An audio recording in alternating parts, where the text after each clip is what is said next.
ஆனால் நீங்களும் நானும் என்ன நினைப்போம், ஆண்டவர் என்கிட்ட பேசட்டும், பேசித்தானே வச்சிருக்காரு, இதுக்கு மேலே என்ன வந்து பேசுவார், என்ன வந்து பேசுவார், அவர் என்கிட்ட பேசட்டும் நான் அப்புறம் கீழ்படுவேன். அது எப்படி பேசுவார்? இங்க பேசுனது ரெக்கார்டட் புக்கில் தந்தாச்சு, ஆனா அவர் என்கிட்ட பேசினா கீழ்படுவேன். சாக்குங்க, இதெல்லாம் சாக்கு போடு, செய்யறதுக்கு விருப்பம் இல்லை. அதனால என்ன சொல்றாங்க, அவர் என்கிட்ட பேசட்டும் அப்புறம் நான். கடினமான உபதேசம். ஏன் கடினமா இருந்துச்சு?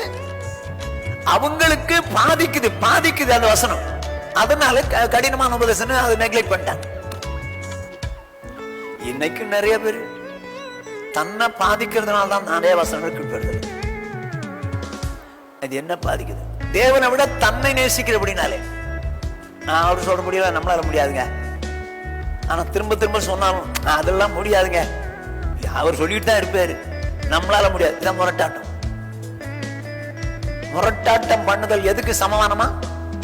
விக்கிரக ஆராதனைக்கு சமானம். அப்ப யார் ஒருத்தர் குடும்பத்திலேயோ உறவினர்களோ யாருக்கோ பயந்தீங்கன்னா நீங்க வசந்தபடி வாழ முடியாது. நீங்க வசந்தபடி வாழ முடியாதுங்க. ஏன்னா அந்த வசந்தபடி வாழ்ந்தா அவங்க என்னமா மிரட்டுவாங்க, அவங்க ஏதாவது சத்தம் போடுவாங்க, அதனால என்னால முடியாதுங்க, முடியாது.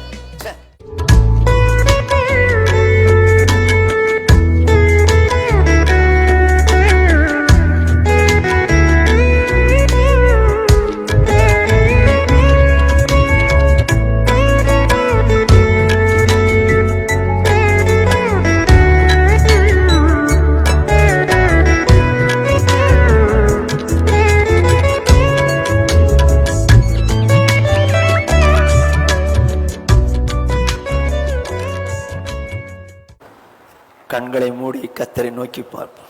எங்களை நேசிக்கிற எங்கள் மகா பரிசுத்தமுள்ள எங்கள் பரலோக பிதாவே, உம்முடைய பரிசுத்தமுள்ள நாமத்தை வாழ்த்தி ஸ்தோத்திரிக்கிறோம். கிருபையும் இரக்கமுள்ள தேவனையும் ஸ்தோத்திரிக்கிறோம். இந்த மாலை வேளையில நாங்கள் வேதத்தை ஆராய்ந்து பார்க்கும்படியாய் கடந்து வந்திருக்கிறோம். இந்த நாளில் நாங்கள் ஆராய்ந்து பார்க்கும்போது அதை கற்றுக்கொள்வதற்கு உணர்வுதாரும், வாழ்வதற்கு கிருபைதார். இயேசு கிறிஸ்துவின் இன்ப நாமத்தில் பிதாவே, ஆமென். கர்த்தருடைய பரிசுத்த நாமத்திற்கு மகிமை உண்டாகட்டும். பெயர் ஜீவ புஸ்தகத்திலிருந்து கிறுக்கப்படுவது ஏன்?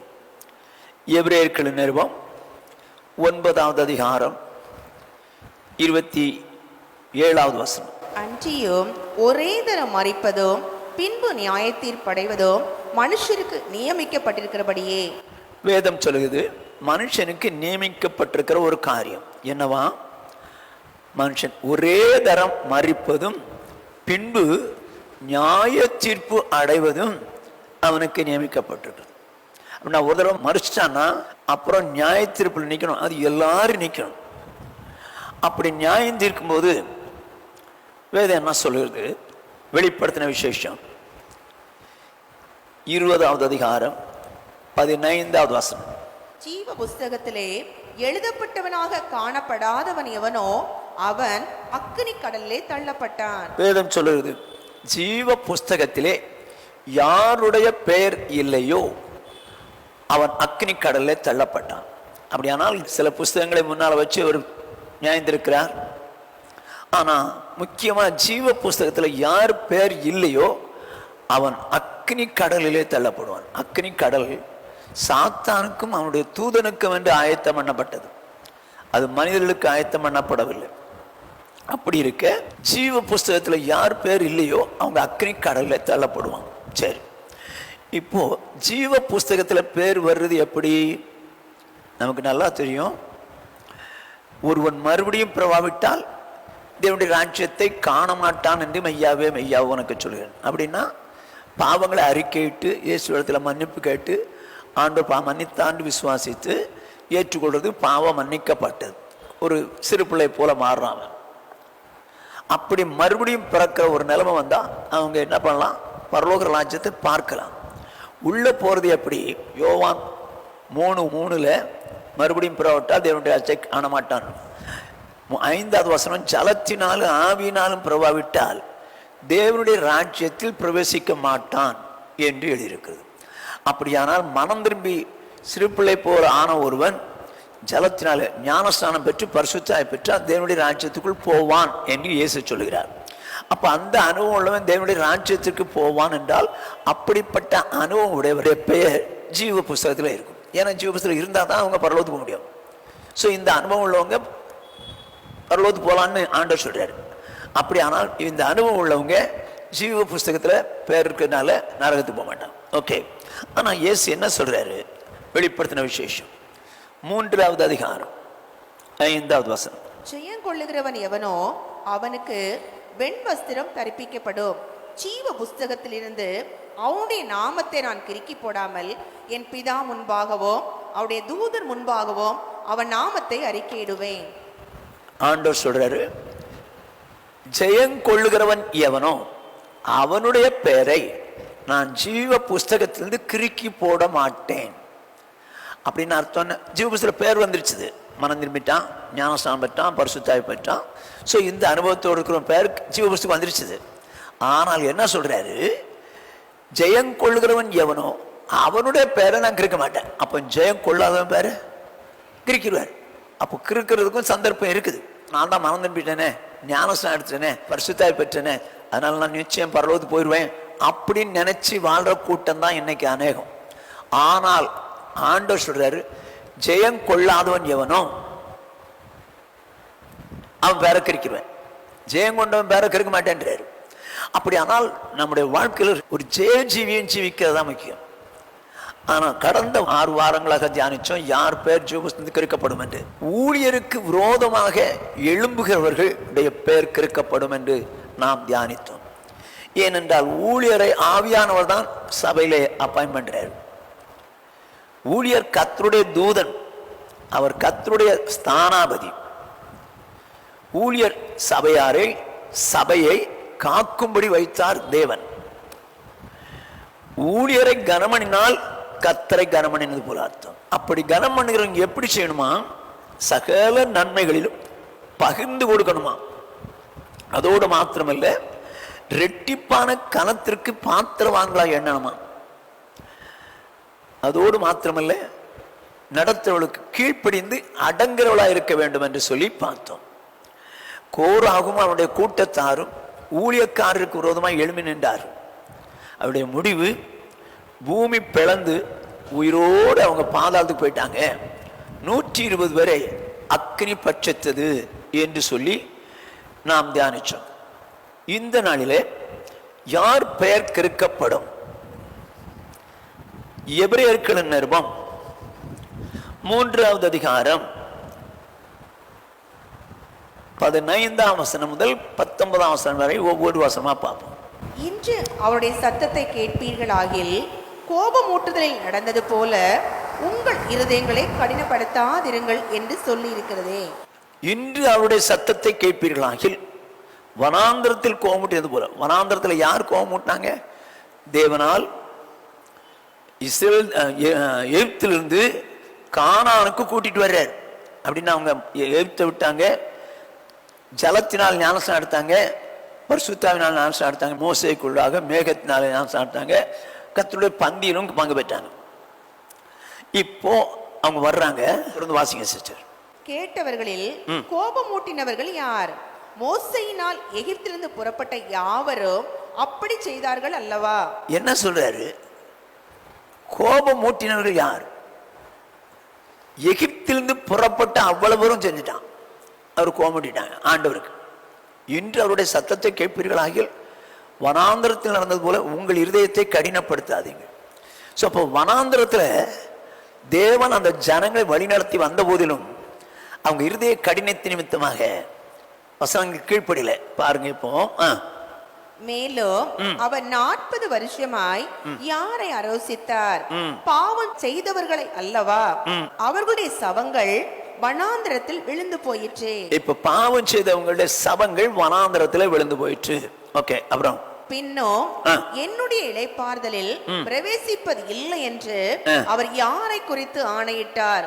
கீழ்ப்படியாதவர்களை குறித்து அல்லவா? என்ன சொல்றாரு? என்னுடைய இளைப்பாறுதலில் பிரவேசிப்பதில்லை என்று அவர் யாரை குறித்து ஆணையிட்டார்? கீழ்ப்படியாதவர்களை குறித்து. இயேசு கிறிஸ்துவினுடைய இளைப்பாறுதல்ங்கிறது என்னது? கானானை சொல்லவில்லை கர்த்தர், கானானை சொல்லவில்லை, என்னுடைய இளைப்பாறுதல் என்று சொல்லுகிறார். அப்படியானால் அவருடைய இளைப்பாறுதல்ங்கிறது எந்த இடம்? பரதீசு. பரதீசு. இந்த என்னுடைய இளைப்பாறுதல் அவர்கள் பிரவேசிப்பதில்லை என்று ஆணையிட்டார். எபிரேயர் 3:15-19 வாசிங்க சிஸ்டர். ஆதலால் அவிசுவாசத்தினாலே அவர்கள் அதில் பிரவேசிக்க கூடாமற் போனார்கள் என்று பார்க்கிறோம். ஓஹோ. இப்ப மோசையின் மூலமாக 10 கற்பனை, நியாய பிரமாணம் எல்லாம் கொடுத்துருக்குது. ஆனா ஆண்டவருடைய இளைப்பாறுதல் அவங்க பிரவேசிக்க கூடாமல் போனது எதனால? வசனங்கள் கீழ்ப்படியாதனால, வசனங்களை விசுவாசியாதனால, கீழ்ப்படியாதனால. அப்போ ஏன் அவங்க இளைப்பாறுதலுக்குள்ள போக முடியல? வசனங்களே கீழ்ப்படியாதனால தான் போக முடியல. அவங்க ரட்சிக்கப்பட்டவங்க தான், ஞானஸ்நானம் எடுத்தவங்க தான், அபிஷேகம் பண்ணவங்க தான், கம்யூனி எடுத்தவங்க தான். ஆனால் அவர்களோ ஆண்டவருடைய இளைப்பாறுதல் பிரவேசிக்க முடியவில்லை. ஏன் அப்படின்னா அவர்கள் ஆண்டவருடைய வசனத்தை விசுவாசித்து செயல்பட மாட்டேன்ட்டாங்க. இயேசு என்ன சொல்கிறார்? யோவான் எழுதின சுவிசேஷம் 8வது அதிகாரம் 51வது வசனம். ஒருவன் என் வார்த்தையை கை கொண்டால் அவன் என்றென்றைக்கும் மரணத்தை காண்பது இல்லை என்று மெய்யாகவே மெய்யாகவே உங்களுக்கு சொல்லுகிறேன் என்றார். என்ன சொல்றார் பாருங்க. ஒருவன் என் வார்த்தையை, தேவனுடைய வார்த்தையை கை கொண்டால் என்றென்றைக்கும் மரணத்தை காண்பதில்லை என்றார். அப்படின்னா என்ன? மரணம்னா நரகம். என்னன்னைக்கு மரணத்தை காண்பதில்லை. சோ ஏன்? அவன் என்னுடைய வார்த்தையை கை கொண்டபடினால் மரணத்தை காண்பதில்லை என்றார். அப்போ நீங்களும் நானும் கர்த்தருடைய வசனத்துக்கு நடுங்கிறவங்களா இருக்கணும். ஏசாயா தீர்க்கதரிசன புஸ்தகம் 66வது அதிகாரம் 2வது வசனம். என்னுடைய கரம் இவைகளை எல்லாம் சிருஷ்டித்ததினால் இவைகள் எல்லாம் உண்டாயின என்று கர்த்தர் சொல்லுகிறார். ஆனாலும் சிறுமைப்பட்டு ஆவியில் நொறுங்குண்டு என் வசனத்துக்கு நடுங்குறவனையே நோக்கி பார்ப்பேன். என்ன சொல்றார் பாருங்க. சிறுமைப்பட்டு தன்னை தாழ்த்தி ஆவியில் நொறுங்குண்டு என் வசனத்துக்கு நடுங்குறவனையே நோக்கி பார்ப்பேன். அப்போ ஆண்டவர் ஒரு வசனம் சொன்னார்னா அதுக்கு நடுங்கணும்னு சொல்லி எதிர்பார்க்கிறார். நடுங்கிறது என்ன? பயப்படுறது இல்லை, இம்மிடியட்டா கீழ்ப்படுறது. இம்மிடியட்டா கீழ்ப்படின்னு சொல்லி ஆண்டவர் விரும்புறார். இன்றைக்கு ஆவிக்குரிய உலகத்துல தனக்கு வேண்டிய வசனம் இருந்தா போதும், கை கொண்டு போகாங்க. அது நம்மளை பாதிக்கிற வசனமா இருந்தா கை கொள்ள மாட்டாங்க. ஆனா ஆண்டவர் சொல்லுகிற வார்த்தை கவனிங்க. என் வசனத்துக்கு நடுங்கிறவனை நோக்கி பார்ப்பேன். நீங்க வசனத்தின்படி வாழ விரும்பினீங்கன்னா உங்க சொந்தக்காரங்களோ அவங்களோ இவங்களோ ரொம்ப உங்களை பேசுவாங்க, ஒரு மாதிரிலாம் பேசுவாங்க. ஆனால் அப்படி பேசும்போது என்ன நடக்குதுன்னு பாருங்க. 5வது வசனம். கர்த்தருடைய வசனத்துக்கு நடுங்குகிறவர்களே அவருடைய வார்த்தையை கேளுங்கள். வார்த்தையை கேளுங்கள். என் நாமத்து நிமித்தம் உங்களை பகைத்து என் நாமத்து நிமித்தம் என்ன? ஆண்டவர் சொன்ன வார்த்தை நிமித்தம் பகைத்து உங்களை அப்புறப்படுத்துகிற உங்கள் சகோதரர், உங்களை அப்புறம் நீ வேணாம்பா எங்க வீட்டுக்கு வராத, இல்ல நீ விலை போ அப்படின்னு சொல்லி உங்களை அப்புறப்படுத்துகிற சகோதரர் கர்த்தர் மகிமைப்படுவாராக என்கிறார்களே. ஓஹோ, அவங்களுக்கு என்ன நினைப்பு? கர்த்தர் மகிமைப்படும் முடிதான் நான் உங்களெல்லாம் விரட்டிட்டேன், சும்மா இந்த வசனம் அந்த வசனம்ன்றான் அப்படின்னு சொல்லி விரட்டிட்டேன்னு நினைச்சு கர்த்தர் மகிமைப்படுவாராக என்று சொல்லுகிறார்கள். அவர் உங்களுக்கு சந்தோஷம் உண்டாகும்படி காணப்படுவார். இயேசு வருவாரா? வருவார். அப்ப என்ன நடக்குது? அவர் உங்களுக்கு சந்தோஷம் உண்டாகும்படி காணப்படுவார். வரப்போறார் இயேசு. அவருடைய முகம் யாருக்கு தெரியும்? என் வசனத்துக்கு நடுங்கிறவளுக்கு தான் தெரியும். உங்களுக்கு சந்தோஷம் உண்டாகும்படி அவர் காணப்படுவார். அவர்களோ வெட்கப்படுவார்கள். ஆஹா, உங்களை அப்படி இப்படின்னு பேசி உங்களை தள்ளுனாங்களே, அவங்க வெட்கப்படுவார்கள் என்று ஆண்டவர் சொல்கிறார். அப்படியானால் நீங்களும் நானும் ஆண்டவர் என்ன வசனம் சொன்னாலும் அப்படியே கீழ்ப்படுறதுக்கு அர்ப்பணிக்கணும். என்னமோ ரட்சிக்கப்பட்டோம், ஞானஸ்நானம் பரிசுத்த பெற்றோம், பரலோகத்துக்கு போயிடும் அப்படி கணக்கு போட்டாங்க. அது தப்பு கணக்குங்க. ஏன் வசனத்தின்படி நடக்கணும்? ஏன் வாசிங்க. யோவான் 12வது அதிகாரம் 47வது 48வது வசனங்கள். ஒருவன் என் வார்த்தைகளை கேட்டும் விசுவாசியாமற் போனால் அவனை நான் நியாயம் தீர்ப்பது இல்லை. நான் உலகத்தை நியாயம் தீர்க்க வராமல் உலகத்தை ரட்சிக்க வந்தேன். என்ன சொல்றாரு இயேசு? ஒருவன் என் வார்த்தை கேட்டும் விசுவாசியாமல் போனால், அப்படின்னா என்ன? செயல்படாமல் போனால். அவருடைய வசனம் தான் அப்படின்னு சொல்லி செயல்படாமல் போனால் நான் அவனை என்ன பண்றது இல்லை, நியாயம் தீர்க்க மாட்டேன். பழைய ஏற்பாட்டு காலத்துல வசனத்தின்படி வாழல்னா உடனே அடி, உடனே தண்டனை. ஆனா இப்ப என்ன சொல்றாரு, நான் அவங்கள நியாயம் தீர்க்க மாட்டேன், அவங்கள ரட்சிக்க வந்திருக்கிறேன், பாதுகாக்க வந்திருக்கிறேன் சொல்லிட்டு என்ன சொல்றாரு, என்னை தள்ளி என் வார்த்தைகளை ஏற்றுக்கொள்ளாதவனை நியாயந்திருக்கிறது ஒன்று இருக்கிறது, நான் சொன்ன வசனமே அவனை கடைசி நாளில் நியாயந்திருக்கும். ஓ, என்ன சொல்றாரு, என்னை தள்ளி என் வார்த்தைகளை ஏற்றுக்கொள்ளாதவனை நியாயம் தீர்க்கிறது ஒன்று இருக்கிறது, நான் சொன்ன வசனமே அவனை கடைசி நாள் நியாயம். அப்போ நியாய தீர்ப்புல ஜீவ புஸ்தகத்துல பேர் இருக்கணும், இருந்தா பரலோக ராஜ்யம் போலாம். அன்னைக்கு எதை வச்சு நியாயம் தீர்ப்பாராம், புஸ்தகங்கள் நிறைய இருக்கும், புஸ்தகங்கள் நிறைய இருக்கும். அதுல ஒண்ணு வேத புஸ்தகம். அந்த புஸ்தகத்தை திறப்பார். என்னை தள்ளி என் வார்த்தைகளை ஏற்றுக்கொள்ளாதவனை நியாயம் தீர்க்கிறது ஒன்று இருக்கிறது, நான் சொன்ன வசனமே அவனை கடைசி நாளில் நியாயம் தீர்க்கிறார். அப்ப நியாயம் தீர்க்க போகிறது இந்த சபையில் இருந்தேன், நான் இப்படிலாம் வாழ்ந்தேன், பரலோகத்துக்கு கொண்டு போயிடுவாரு அப்படிலாம் கிடையாது. ஆண்டவருடைய வசனத்துக்கு கீழ்ப்படிந்தால் மாத்திரமே நாம் நியாய தீர்ப்புக்கு தப்பலாம், நியாய தீர்ப்புக்கு தப்பலாம்.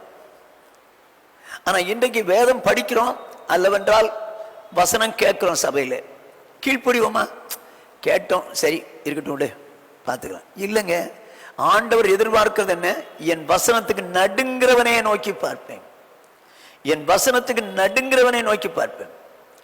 ஆண்டவர் சொன்ன ஆண்டவரை நான் உடனே கீழ்ப்படினப்பா அப்படின்னு சொல்லணும். ஆண்டவர் என்ன சொல்றார் பாருங்க, யோவான் எழுதின சுவிசேஷம் 14வது அதிகாரம் 23வது 24வது வசனங்கள். இயேசு அவனுக்கு பிரதியுத்தரமாக, ஒருவன் என்னில் அன்பாயிருந்தால் அவன் என் வசனத்தை கைக்கொள்ளுவான், அவன் அன்பாயிருப்பார், நாங்கள் அவனிடத்தில் வந்து அவனோட வாசம் பண்ணுவோம். என்ன சொல்றாரு இயேசு கிறிஸ்து, ஒருவன் என்னில் அன்பாயிருந்தால் என் வசனங்களை கைக்கொள்வான். அப்போ எந்த மனுஷன் கைக்கொள்வான்னா, ஆண்டவர் மேல அன்பு யாருக்கிட்ட இருக்குதோ அவங்க மாத்திரம் தாங்க கைக்கொள்வாங்க. அன்பு இருக்கிற மாதிரி நடிச்சாங்கன்னு வச்சுங்க கைக்கொள்ளவே முடியாது.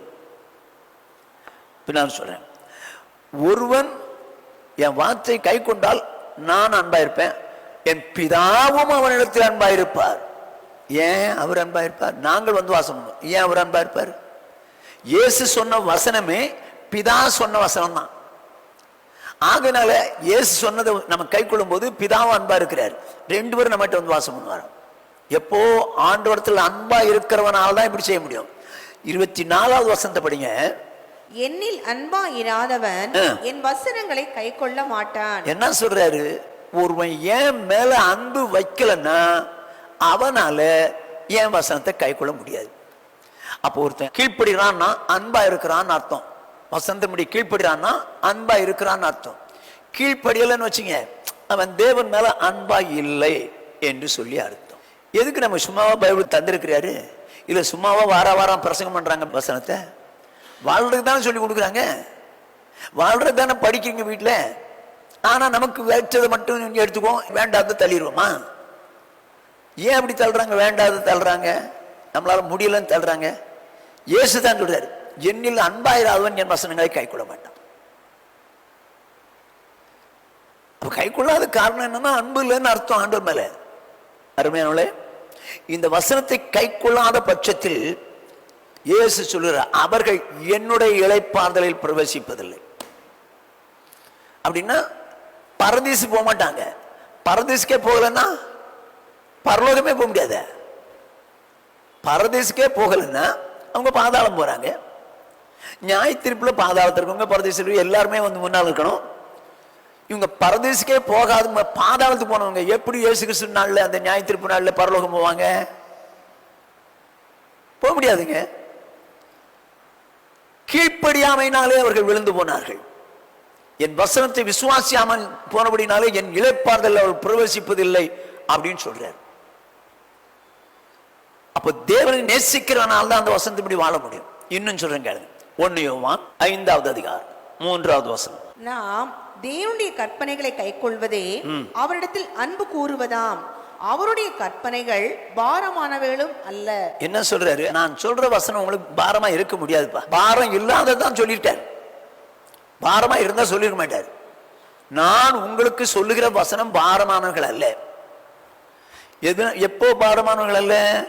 நேசிக்கிறவர்களுக்கு, தேவனை நேசிக்கிறவர்களுக்கு அது பாரமா இருக்கவே முடியாது. அப்ப நேசிக்காதவனுக்கு அதெல்லாம் பாரமா இருக்குங்க, என்னால முடியாதுங்க, நம்மளால முடியாதுங்கன்னு சொல்லி விலகிடுவாங்க. அப்படி விலகும் போது அவர்கள் பரதீசு போக முடியாதுன்றாரு. என்னுடைய இழைப்பாறுதல் பிரவேசிக்க முடியாதுன்றார். நம்ம வாழ்க்கை கொஞ்சம் யோசித்து பாருங்க. பைபிள் படிக்கிறோமே, நம்ம கீழ்ப்படிக்கணும்னு சொல்லி அந்த வசனங்களுக்கு ஒப்பு கொடுக்கிறோமா? இன்னைக்கு ஒரு அதிகாரம் படிச்சாச்சு பாப்போ, அந்த திருப்தியிலாம் படிக்கிறோமே தவிர, ஆண்டவரே என்னோடு கூட பேசுங்க ஆண்டவரே, நான் கீழ்ப்படியேன் ஆண்டவரே, கீழ்ப்படிந்து வாழ்றதுக்கு என்னை ஒப்பு கொடுக்குறேன் ஆண்டவரே அப்படின்னு சொல்லி ஒப்பு கொடுக்கறது இல்லையே. வசனம் தெரியுமா? படமடமடன்னு எல்லா வசனமும் சொல்லுவோம். அது வசனம் சொல்றது பெருசு இல்லை, வாழ்றதான் பெருசு. அப்படி வாழாத பட்சத்தில் என்னுடைய இழைப்பாறுதல் அவர் பிரவேசிக்க மாட்டாங்கன்ட்டு. அப்போ நீங்களும் நானும் 100% அன்பு கூறுறவங்களா இருக்கணும். நான் ஒரு சின்ன உதாரணம் சொல்றேன். யோவான் எழுதின சுவிசேஷம் 19வது அதிகாரம் 25வது 26வது 27வது வசனம். இயேசுவின் சிலுவையின் அருகே அவருடைய தாயும் அவருடைய தாயின் சகோதரி கிளையப்பா மரியாளும் மகதலேனா மரியாளும் நின்று கொண்டிருந்தார்கள். சரி, இப்போ இயேசு கிறிஸ்து சிலுவையில தொங்குறாரு. அந்த நேரத்தில் 3 லேடிஸ் நிற்கிறாங்க. ஒன்று தாய் மரியாள், ஒன்று கிளையப்பா மரியாள். கிளையப்பா மரியாள்னா கிளையப்பா அவருடைய மனைவியை தான் அப்படி போடுறது. 3வது மகதலேனா மரியாள். 3 பேர் நிற்கிறாங்க. இந்த சூழ்நிலையில தேவனை நேசிக்கக்கூடிய ஒரு ஊழியக்காரனும் அங்க நிற்கிறான், ஒரு சீஷனும். யாருன்னு பாருங்க, என்ன நடக்குன்னு பாருங்க. தொடர்ந்து 26, 27. அப்பொழுது இயேசு தம்முடைய தாயையும் அருகே நின்ற தமக்கு அன்பாய் இருந்த சீஷனையும் கண்டு, இப்போ நிக்கிறது 3 லேடிஸ் இருக்குது. இப்ப சீஷன் இவனும் நிக்கிறான். தாயையும் அருகே நிற்கிற சீஷனையும் கண்டு தம்முடைய தாயை நோக்கி, ஸ்திரீயே அதோ உன் மகன் என்றார். தாயை நோக்கி சொல்றாரு, அதோ உன் மகன் என்றார். பின்பு அந்த சீஷனை நோக்கி, அதோ உன் தாய் என்றார். அதோ உன் தாய் என்றார். இவ்வளவுதாங்க சொன்னார். அதோ உன் மகன் என்று சொன்னார், இதோ உன் தாய் என்று சொன்னார். ரைட் ஆண்டவரே, நான் தாயா மதிச்சுக்கிறேன் ஆண்டவரே, நீங்க விட்டுட்டு போறீங்க, அந்த தாயை நான் ஒரு தாயாய் மதிக்கிறேன், தாயை போல நேசிக்கிறேன் அப்படின்னு விட்டுருக்கலாம். அவன் என்ன செய்யறான் பாருங்க. அந்நேரம் முதல் அந்த சீஷன் அவளை தன்னிடமாய் ஏற்றுக்கொண்டான். அந்நேரம் முதலாய் அந்த சீஷன் அவளை தன்னோடு கூட சேர்த்து கொண்டான், தன்னிடத்தில் சேர்த்து கொண்டான். ஆங்கில வேதாகமத்தில் அந்த நேரமே தான் வீட்டுக்கு கூட்டிட்டு போயிட்டான்.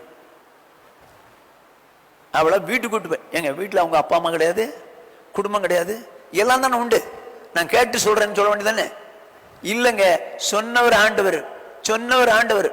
தாயின்னு சொல்லிட்டாரு, நான் சேர்த்துக்கிறேன், என் வீட்டில் என்ன பிரச்சனை வந்தாலும் பரவாயில்ல, என்ன சூழ்நிலை வந்தாலும் பரவாயில்ல, நான் சேர்த்துக்கிறேன்னு சேர்த்துக்கிட்டாரு. அந்த யோவான் உடனே கூட்டிட்டு போயிட்டாரு.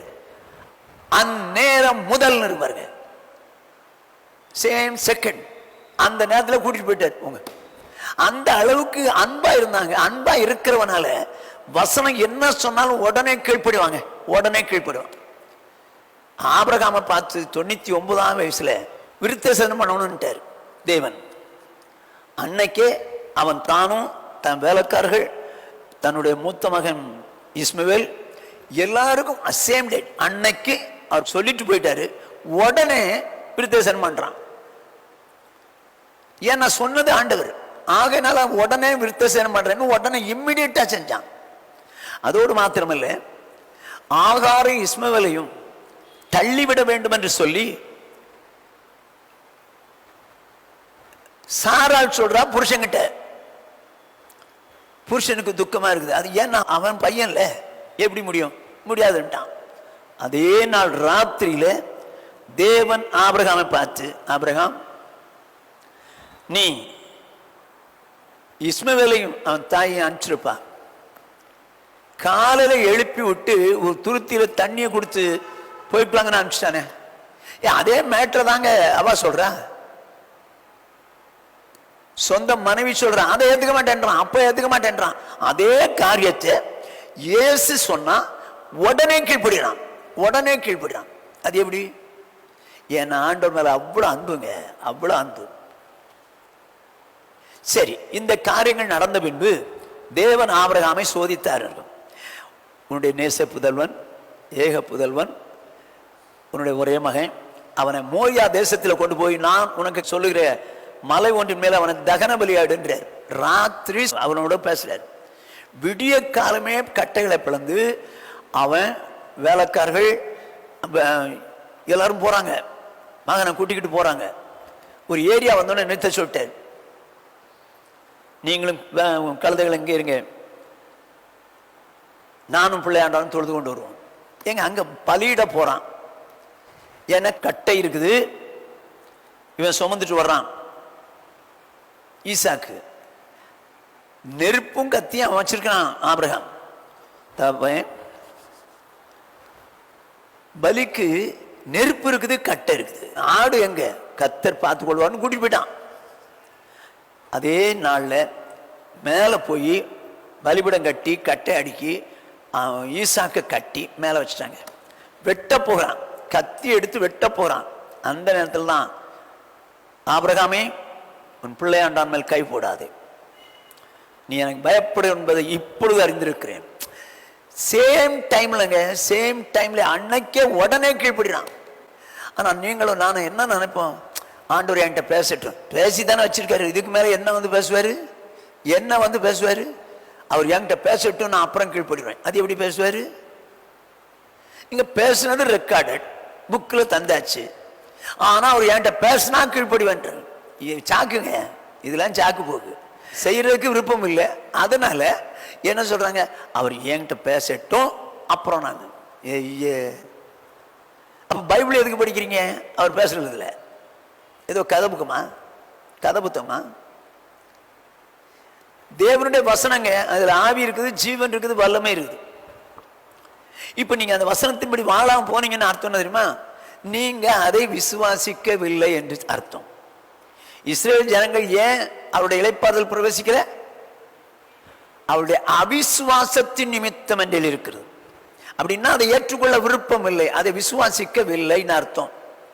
இப்பதான் வெளிப்படுத்தின விசேஷம் 21வது அதிகாரம் 8வது வசனம். பயப்படுகிறவர்களும் அவிசுவாசிகளும் அருவருப்பானவர்களும் கொலைபாதகரும் விபச்சாரக்காரரும் சூனியக்காரரும் விக்கிரகாராதனைக்காரரும் பொய்யர் அனைவரும் இரண்டாம் மரணமாகிய அக்னியும் கந்தகமும் எரிகிற கடலிலே பங்கடைவார்கள் என்றார். என்ன எழுதி பாருங்க, என்றார். யார் சொன்னது? இயேசு சபைக்கு சொல்றாரு, தேவனால் மீட்கப்பட்ட சபைக்கு சொல்றாரு. பயப்படுகளும் அவிசுவாசிகளும், அவிசுவாசிகள் சொன்னா அன்பிலீவர்ஸ் அல்ல. சபைக்குள்ள அன்பிலீவர்ஸ் எப்படி இருப்பான்? சபை என்றாலே ரட்சிக்கப்படுவர்கள் கூட்டம் தான். அன்பிலீவிங் என்று இருக்கிறது, ஆங்கிலத்தில் அன்பிலீவிங் என்று இருக்கிறது. அப்படின்னா வேதத்தை விசுவாசிக்காதவர்கள் அர்த்தம். அன்றைக்கு இஸ்ரவேல் ஜனங்கள் ஏன் 40 வருஷமா அவங்கள டெஸ்ட் பண்ணி பார்த்தப்பா, என் வசந்த கீழ்ப்படியவே மாட்டேன்ட்டாங்க. அதனால்தான் அவர்களுடைய அவிசுவாசத்தின் நிமித்தம் அவர்கள் என்னுடைய இளைப்பாறுதல் பிரவேசிப்பதில்லை அப்படின்னு போயிட்டார். அப்போ நீங்களும் நானும் ஆண்டவர் உங்களுக்கு எனக்கு என்ன வசனம் சொன்னாலும் ஓகே ஆண்டவரே நான் செய்யறேன். ஏன் அவர் என்ன வசனத்தையும் செய்யணும்னு நினைக்கிறாரு? ஏன்? வாசிங்க லேவியராகமம் 20வது அதிகாரம் 26வது வசனம். கர்த்தராகிய நான் பரிசுத்தராயிருக்கிறபடியினாலே நீங்களும் எனக்கு ஏற்ற பரிசுத்தவான்களா இருப்பீர்களாக.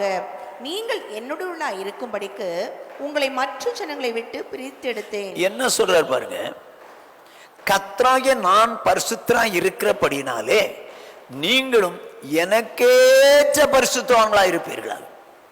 அதுக்காக தான் உங்களை மற்ற ஜனங்களை விட்டு பிரிச்சேன். நீங்க அவங்களோடு கூட இருந்தீங்க, எகிப்தில் இருந்திருப்பீங்க, நீங்க உங்களால பரிசுத்தம் அடைய முடியாது.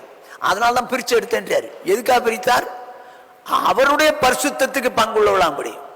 அவரை போல பரிசுத்தம் உள்ளவர்களாக நான் பரிசுத்தர் ஆகையால் நீங்களும் எனக்கேற்ற பரிசுத்தவான்களாக இருப்பீர்களாக. அப்ப ஆண்டவர் எதிர்பார்க்கிறது என்ன? அவருக்கு ஏற்ற ஒரு பரிசுத்த வாழ்க்கை நீயும் நானும் வாழ வேண்டும் என்று எதிர்பார்க்கிறார். அப்படியான அப்படிப்பட்ட பரிசுத்த வாழ்க்கை வாழ முடியுது. எப்படி வாழலாம்? இயேசு சொல்றார். யோவான் எழுதின சுவிசேஷம் யோவான் 17வது அதிகாரம் 14வது வசனம். நான் உம்முடைய வார்த்தையை அவர்களுக்கு கொடுத்தேன், நான் உலகத்தான் அல்லாதது போல அவர்களும் உலகத்தார் அல்ல, ஆதலால் உலகம் அவர்களை பகைத்தது. என்ன சொல்ற? நான் உம்முடைய வார்த்தையை அவர்களுக்கு கொடுத்தேன் சொல்லிட்டு சொல்றாரு, நான் உலகத்தான் அல்லாதது போல இவர்களும் உலகத்தார் அல்ல. அப்போ தேவன் இயேசுவுக்கு கொடுத்த வார்த்தைகளை இயேசு தம்முடைய ஜனத்திற்கு கொடுக்கிறார். தம்முடைய ஜனத்திற்கு தேவனுடைய வார்த்தையை கொடுக்கிறார். ஆண்டவர் விரும்புறது என்ன? நான் பரிசுத்தர் ஆகையால் நீங்களும் எனக்கேற்ற பரிசுத்தவங்களா இருப்பீர்கள். அப்படி எதிர்பார்க்கிற ஆண்டவர் தேவன் தந்த வசனத்தை கொடுக்கிறார். சரி, வசனம் என்ன செய்யும்? 17வது அதிகாரம் 17வது வசனம். உம்முடைய சத்தியத்தினாலே அவர்களை பரிசுத்தமாக்கும், உம்முடைய வசனமே சத்தியம். என்ன சொல்றாரு? உம்முடைய சத்தியத்தினால் அவர்களை பரிசுத்தமாக்கும், உம்முடைய வசனமே சத்தியம். பிதாவிடத்துல ஜெபம் பண்றாரு, ஆண்டவரே உம்முடைய சத்தியம் தான், சத்தியத்தினால் தான் அவர்களை பரிசுத்தமாக்க முடியும். அதுக்கு தான் அவங்ககிட்ட கொடுத்தேன், வசனம் தான் சத்தியம் அப்படின்னு சொல்லி பிதாவிடத்துல ஜெபம் பண்றாரு. அப்படியானால் உங்களுக்கோ எனக்கோ ஏன் வசனம் தந்தார்? இயேசுவை போல பரிசுத்தமா மாறுறதுங்க, அந்த பூர்ணத்துவத்தை அடைவதற்கு. எபேசியர் 4வது அதிகாரம் 11வது வசனம் சொல்லும் பாருங்க. மேலும் நாம் அனைவரும் தேவனுடைய குமாரனை பற்றும் விசுவாசத்திலும் அறிவிலும் ஒருமைப்பட்டவர்களாகி கிறிஸ்துவுடைய நிறைவான வளர்ச்சியின் அளவுக்கு தக்க பூரண புருஷராகும் வரைக்கும். ஓஹோ, எக்ஸ்பெக்டேஷன் என்ன? தேவனுடைய எக்ஸ்பெக்டேஷன், எதிர்பார்ப்பு கிறிஸ்துவின் நிறைவான வளர்ச்சியின் அளவுக்கு தக்க பூர்ண புருஷன். அப்போ எதிர்பார்க்கிறது என்ன? இயேசுவை போல பூர்ணம் அடைந்து விட வேண்டும், இயேசுவை போல பூர்ணம் அடைந்து விட வேண்டும் என்பதற்காகத்தான் உங்களை என்னை ரட்சித்து சபைக்குள்ள கொண்டு சேர்த்தார். அவர் பூர்ணப்பட்டவருங்க, அவர் பூர்ணப்பட்டவர். வேதம் அழகா சொல்லும், பாசிங்க. எபிரேயர்கள் 5வது அதிகாரம் 8வது 9வது வசனங்கள். அவர் குமாரனா இருந்தும் பட்ட பாடுகளினாலே கீழ்ப்படுதலை கற்றுக்கொண்டு. என்னது? பட்ட பாடுகளினாலே கீழ்ப்படிதலை கற்றுக்கொண்டார். என்ன கீழ்ப்படிதல்? தேவன் சொன்ன வார்த்தைக்கு அந்த கீழ்ப்படிதலை கற்றுக்கொண்டார். கற்றுக்கொண்டு தாம் பூரணர் ஆன பின்பு தமக்கு கீழ்ப்படுகிற யாவரும் நித்திய ரட்சிப்பை அடைவதற்கு காரணராகி. ஓஹோ, அப்ப இயேசு கீழ்ப்படிஞ்சு கீழ்ப்படிஞ்சு கீழ்ப்படிஞ்சு பூர்ணராயிட்டார். எப்படி பூர்ணராகலாம் போடுறது? அவர் கீழ்ப்படிந்து, அவருடைய வார்த்தைகள் கீழ்ப்படிந்து பூர்ணராயிட்டார். அப்போ இயேசுவே பூர்ணமா அடைவதற்கு கீழ்ப்படுகிறவராக இருந்தாருங்க, கீழ்ப்படுகிறவராக இருந்தார். ஆனா இன்றைக்கு நம்ம இயேசுவை போல பூர்ணம் அடையணும்னு சொல்லி சொல்லுவோம். வசனம் அப்படித்தான் சொல்லுது. எபிரேயர்ல 6வது அதிகாரம் 3வது வசனம் நினைக்கிறேன். நாம் பூர்ணராகும்படி கடந்து போவோமாக, கடந்து போவோமாக. அப்ப பூர்ணர் ஆகணும், பூர்ணர் ஆகணும். எப்படி பூர்ணமாகலாம்? ஆண்டவர் எந்த வசனம் சொன்னாலும் எப்போ சொன்னாலும் கீழ்ப்படிஞ்சு கீழ்ப்படிஞ்சு கீழ்ப்படிஞ்சு கீழ்ப்படிஞ்சு கீழ்ப்படிஞ்சு போக போக நம்ம பூர்ணர் ஆகிறோம். ஆனா இன்றைக்கு பூர்ணர் ஆக வேண்டும் என்கிற எண்ணமே வரலையே. கிளாஸ்ல ஃபர்ஸ்ட் வரணும்னு சொல்லி ஒருத்தன் நினைச்சா நல்லபடியா படிப்பான். அவன் ஏதோ ஜஸ்ட் பாஸ் பண்ணிடலாம் அப்படின்னு நினைச்சான்னா சாதாரணமா படிப்பான், கடைசி ஜஸ்ட் ஃபெயில். அவன் ஏதோ 35-40 எடுத்து பாஸ் பண்ணிட மாட்டான். இந்த எண்ணத்தில் படிச்சானா கட்டாயம் ஃபெயில் ஆயிடுவான். ஆனா அவன் 100 எடுக்கணும்னு நினைச்சு ஒருத்தன் கணக்கில் எடுக்கணும்னு நினைச்சு படிக்கிறான்னா அவன் கட்டாயம் எடுப்பான். ஆண்டவருடைய வார்த்தை சொல்லு, இயேசுவே தேவனுக்கு கீழ்ப்படிந்து கீழ்ப்படிந்து பூர்ணர் ஆனார்னு இருக்கு. கீழ்ப்படிதலை கற்றுக்கொண்டு பூர்ணர் ஆனார். அவர் பூர்ணர் ஆக்கப்பட்டவராய் உலகத்துக்குள்ளே வரவில்லை. இந்த உலகத்திலே வந்த பிறகு தேவனிடத்தில் உள்ள வார்த்தையை கற்றுக்கொண்டு கற்றுக்கொண்டு கற்றுக்கொண்டு பூர்ணர் ஆனார். அதை தான் நம்மிடத்திலே எதிர்பார்க்கிறார். பூர்ணர் ஆகும்படிக்கு கடந்து போவோமாக எபிரேயர் 6வது அதிகாரத்தில் இருக்கு. ஆனா கிறிஸ்துவின் நிறைவான வளர்ச்சியின் அளவுக்கு தக்க பூர்ண புருஷனாக வேண்டும். அதுக்கு தான் சபையை கொண்டு வந்து சேர்த்தார். பூர்ணம் எப்படி அடைவோம்? தேவ வசந்து கீழ்ப்படிய கீழ்ப்படிய கீழ்ப்படிய பூர்ணம் அடைவோம். எபிரேயர் 4வது அதிகாரம் 10வது வசனம் 11ஆம் வசனம். ஏனெனில் அவருடைய இளைப்பாறுதலில் பிரவேசித்தவன் தேவன் தம்முடைய கிரியைகளை முடித்து ஓய்ந்தது போல தானும் தன் கிரியைகளை முடித்து ஓய்ந்திருப்பான். தேவன் தன் கிரியைகளை எல்லாம் முடித்து ஓய்ந்திருந்தார், இளைப்பாறுதல் போயிட்டாரு. அப்படியே அவரை விசுவாசிக்கணும், என்ன பண்ணணுமா? கீழ்ப்படிந்து அவருடைய இளைப்பாறுதல் பிரவேசிக்கணும். எல்லாத்தையும் முடிச்சு கிரியைகளை எல்லாம் முடித்து இளைப்பாறுதல் போனார்கள். நீங்களும் நானும் அவருடைய கிரியைகளை எல்லாவற்றையும் கிரியைகளை எப்படி தெரியும்? வேத வசனத்தில் இருக்கு. அதுக்கப்புறம் தான் பரதேசிக்க போயிருக்காரு. இன்னைக்கு பரதேசத்தை பற்றியும் கவலைப்படுறது இல்லை, பரலோகத்தை பற்றியும் கவலைப்படுறது இல்லை, நியாயத்தீர்ப்பை பற்றியும் கவலைப்படுறது இல்லை. பிறந்தமா, வாழ்ந்தமா, ஏதோ ரட்சிக்கப்பட்டோமா, நம்ம ரொட்டீன் லைஃப்பை பார்த்துட்டு இருக்கிறோமா, போயிட்டு இருக்கோம்.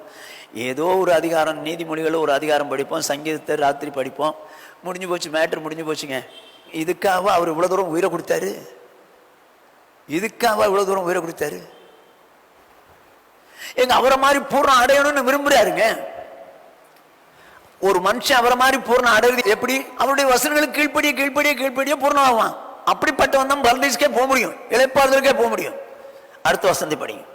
ஆகையால் அந்த திருஷ்டாந்தத்தின்படி ஒருவனாகிலும் கீழ்ப்படியாமையினாலே விழுந்து போகாதபடிக்கு நாம் இந்த இளைப்பாறுதலில் பிரவேசிக்க ஜாக்கிரதையா இருக்க கடவோம். ஓஹோ, அவர் எல்லா கிரியைகளையும் முடித்து ஓய்ந்திருந்தார், எல்லாவற்றையும் முடித்து ஓய்ந்திருந்தார். அதான் சொன்னார் சிலுவையில எல்லாம் முடிந்ததுன்னு சொல்லி. அப்படியே நானும் நீங்களும் என்ன செய்யணுமா? அவர் சொன்னதை எல்லாவற்றையும் முடிச்சு அங்க ஓய்ந்திருக்கிற அளவுக்கு நீங்களும் இருங்கப்பான்னு சொல்றாரு வேதம் சொல்லு. யோசித்து பாருங்க, நம்ம இதெல்லாம் யோசிக்கிறோமா? சப்போஸ் நீங்க வசனத்தின்படி வாழ மாட்டேன்றீங்க, பூரணம் ஆக முடியாது. அதோடு மட்டுமில்லை, நீங்க எந்த வசனம் வாழ முடியலன்னா கூட என்ன ஆகுது? அவங்க இளைப்பாறுதல் பிரவேசிக்க முடியாது. அவர் என்ன பண்றாராம்? 4ஆம் அதிகாரம் 10ஆம் வசனம் என்ன சொல்லுது? பூரண ஆகும்படிக்கு தன்னுடைய கிரியைகளை எல்லாம் செய்து முடித்து இளைப்பாறுதல் பிரவேசித்தார். எல்லாம் செய்து முடித்து இளைப்பாறுதல் பிரவேசித்தார். அப்ப எல்லாத்தையும் செய்யணுங்க. அந்த பூர்ணமாக வேணும்ங்கிற எண்ணம் உங்களுக்கோ எனக்கோ இருந்தால் தானே வசந்தபடி வாழ்வோம். நமக்கு தான் அந்த எண்ணமே கிடையாது. இயேசுவை போல பூர்ண அடையணுங்கிற எண்ணமே கிடையாது. அவர் என்ன பண்றார்? எல்லா கிரியைகளையும் செய்து முடித்து இளைப்பாறுதல் பிரவேசித்தார். அப்படிதான் முடியும். இளைப்பாறுதல் பிரவேசிக்கணும்னா அப்படிதான் இருக்கும். இந்த தாவீதை குறித்து ஆண்டவர் அழகா சொல்வார். அப்போஸ்தலர் நடபடியின் புஸ்தகம் 13ஆவது அதிகாரம் 22ஆவது வசனம். பின்பு அவர் அவனை தள்ளி தாவீதை அவளுக்கு ராஜாவாக ஏற்படுத்தி ஈசாயின் குமாரனாகிய தாவீதை என் இருதயத்துக்கு ஏற்றவனாக கண்டேன், எனக்கு சித்தமானவைகளை எல்லாம் அவன் செய்வான் என்று அவனை குறித்து சாட்சியும் கொடுத்தார். என்ன சொல்றார் பாருங்க. தேவன் தாவீதை குறித்து சாட்சி சொல்கிறார். என்ன சொல்றாரு? அவன் என் இருதயத்திற்கு ஏற்றவன். எதனால? எனக்கு சித்தமானவைகளை எல்லாம் செய்வான், எல்லாம் செய்வான். அப்படின்னா எல்லாம் செய்யாம தேவன் சொல்லிருக்க மாட்டார். அவன் தேவனுக்கு சித்தமான எல்லா காரியங்களையும் செய்யாமல் போனால் தேவன் அவனை குறித்து சாட்சி சொல்லியிருக்க மாட்டார். அவர் தான் சொல்றாரு, அவன் என் இருதயத்திற்கு ஏற்றவன், எனக்கு சித்தமானவளை எல்லாம் செய்வான். இப்ப அவனை குறித்து ஆவியானவர் எழுதி வச்சிருக்காரு பாருங்க. 1 ராஜாக்களின் புஸ்தகம் 11ஆவது அதிகாரம் 6ஆம் வசனம். சாலமோன் தன் தகப்பனாகிய தாவீதை போல கர்த்தரை பூரணமாய் பின்பற்றாமல் கர்த்தரின் பார்வைக்கு பொல்லாப்பானதை செய்தான். தன் தகப்பனை போல பூரணமாய் பின்பற்றாமல். அப்ப தாவீது என்ன பண்ணிருக்கிறான்? பூரணமா பின்பற்றிருக்கிறான், பூரணம் அடைந்திருக்கிறான். அதான் ஆண்டவர் சொன்னாரு, அவன் என் இருதயத்திற்கு ஏற்றவன், எனக்கு சித்தமான எல்லாம் செய்வார் என்று. அப்போ தேவனுக்கு சித்தமான எல்லாத்தையும் எழுதி வச்சுக்காரு. தேவனுக்கு சித்தமான எல்லாம் செய்ததுனால அவன் தகப்பனாகிய தாவீது பூரணமாக இருந்தது போல பொண்ணல்ல. அப்போ நீங்களும் நானோ பூர்ணப்படும்படிக்கு தாங்க வசனத்தின்படி வாழணும். நம்ம எப்படியோ வாழலாம் அப்படின்னு சொன்னா ரட்சிக்கப்பட்டிருக்கணுங்க அவசியம் இல்லையே. ஞானஸ்தானம் முக்கியம், பரிசுத்தாய் முக்கியம், மனம் திரும்புதல் முக்கியம் நினைச்சிட்டு, அது மட்டும்தான் முக்கியம் நினைச்சிட்டு இன்னைக்கு நிறைய பேர் எப்படி வேணாலும் வாழ்றாங்க. தப்பு கணக்கு போட்டாங்க. இந்த உலகத்தை விட்டு கலந்து போனாலே பரதேசிக்கு போக முடியாத, பாதாளெல்லாம் போகணும். அந்த ஐஸ்வர்யாவன் ஒருத்தன் இருந்தான், அவனும் ஒரு விசுவாசி. ஆனா அவன் பாதாளத்துக்கு போவேன்னு நினைச்சிருப்பானா? சான்ஸே இல்லையே.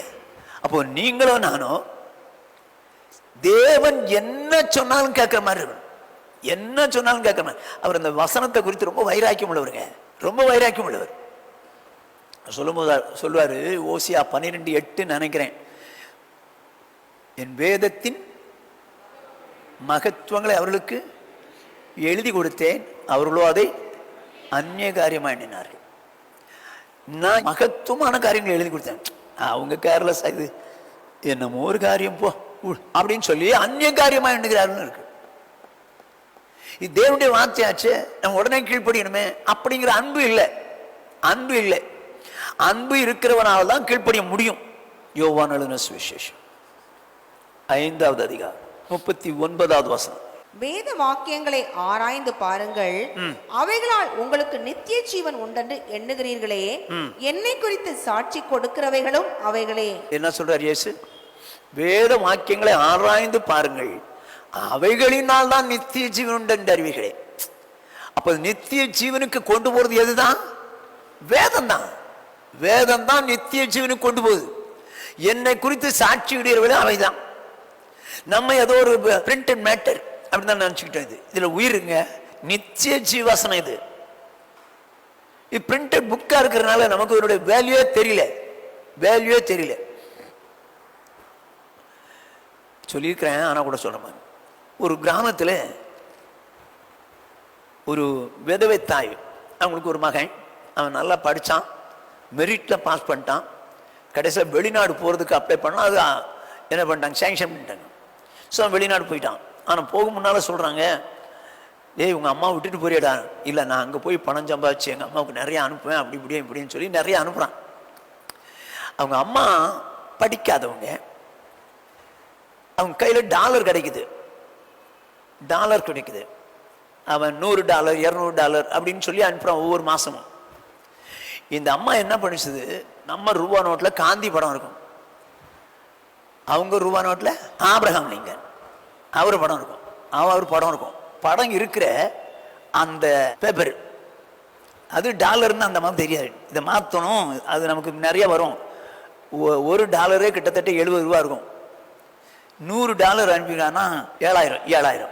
அது மாதிரி நிறைய அனுப்பிச்சே இருக்கான். இந்த அம்மா என்ன பண்ணுச்சு, ஐயோ என் பையனை பாடுறா, அவன் வேலை பார்க்குற முதலாளி படத்தை அனுப்பிச்சுட்டே இருக்கிறான், அவன் வேலை பார்க்குற முதலாளி படத்தை அனுப்பிச்சுக்கிட்டே இருக்கிறான்னு சொல்லி அந்த படத்தை செவுத்துல ஒட்டி ஒட்டி ஒட்டி ஒட்டி வச்சுது. இப்ப அந்த அம்மாவுக்கு சாப்பாட்டு வழி இல்லை, கிட்டத்தட்ட சாகிற ஸ்டேஜ் வந்துருச்சு. பரவாயில்ல. உடனே அவங்க சொந்தக்காரங்க அவனுக்கு மெசேஜ் அனுப்பிச்சாங்க. அவன் அங்கிருந்து வந்துட்டான். வந்தா அவங்க அம்மா படுக்கையில் இருக்காங்க. ஏன்டா இந்த மாதிரி இருக்கேன், எனக்கு பணம் அனுப்புனா படத்தை அனுப்பிச்சிட்டோம், முதலாளி படத்தை அனுப்பிச்சோம். முதலாளி படம் இல்லாம அது இதாம்மா ரூபா நோட்டு, இதை நீங்க மாத்தினீங்கன்னா $1 $70. ஆக மாசம் மாசம் உங்களுக்கு 100 200 அனுப்பிச்சுட்டு இருக்கேன். நீங்க ஏதாச்சு எனக்கு தெரியாதுடா, உங்க முதலாளி படம்னு நினைச்சு ஒட்டினேன். இப்ப ஒட்டி வச்சனால என்ன பிரயோஜனம்? வாழ முடியுது, வாழ முடியுது. அதனுடைய வேல்யூ தெரியல. அதே போல இன்றைக்கும் இந்த வேத வசனத்தின் வேல்யூ தெரியாதனால தாங்க வாழ மாட்டேங்கிறாங்க. வேத வசனத்தின் வேல்யூ தெரியல. பிரிண்டட் மேட்டர் நம்மகிட்ட பிரிண்ட் பண்ணி கையில கொடுத்துருக்காங்க. சிலர் கேட்பாங்க, ஐயா பைபிள் இருக்கா, கடையில் வாங்கிக்கிங்க. இல்லை இல்லை, உங்ககிட்ட ஃப்ரீயா கொடுப்பீங்களே. என்ன ஃப்ரீயா கேட்டு தான் வாங்குவானுங்க சிலர். சரி பைபிள் கிழிஞ்சு போச்சு, ஒரு 1500 ஒரு பைபிள் வாங்குறது, போங்க அவ்வளவு வேல்யூ கொடுத்து வாங்கணுமாக்கும், ஒரு $200 பைபிளாம் இல்லையாக்கும், இப்படிதான் நினைப்பாங்க. ஆனால் அதனுடைய வேல்யூ என்னன்னே தெரியாதனால தான் அப்படி பேசுறாங்க. ஆண்டவர் சொல்றாரு, வேதத்தை ஆராய்ந்து பாருங்கள், அவைகளினாலே நித்திய ஜீவன் உண்டு அறிவீர்களே. அப்படின்னா பரலோக ராஜ்யம் உண்டு அறிவீங்களே அப்படின்றார். இப்போ கர்த்தர் என்ன சொல்றாரு பாரு. ஏசாயா தீர்க்கதரிசன புஸ்தகம் 5வது அதிகாரம் 24வது 25வது வசனங்கள். இது நிமித்தம் அக்கினி ஜுவாலை வைக்கோலை பட்சிப்பது போலவோ, செத்தையானது நெருப்புக்கு இரையாகி எரிந்து போவது போலவோ, அவர்கள் வேர் வாடி அவர்கள் துளிர் தூசியை போல் பறந்து போகும். அவர்கள் வேர் வாடி, இது நிமித்தம் அவர்கள் வேர் வாடி அது அடுத்தது அவர்கள் துளிர் துளிர் தூசியை போல் பறந்து போயிடும். ஏன்னு கேளுங்க. அவர்கள் சேனைகளின் கர்த்தருடைய வேதத்தை வெறுத்து இஸ்ரவேலில் உள்ள பரிசுத்தருடைய வசனத்தை அசட்டை பண்ணினார்களே. வேர் வாடி துளிர் தூசியை போல போயிருமா? ஏன் ஏன் ஏன்? கர்த்தருடைய வேதத்தை வெறுத்து அதை அசட்டை பண்ணினார்கள்.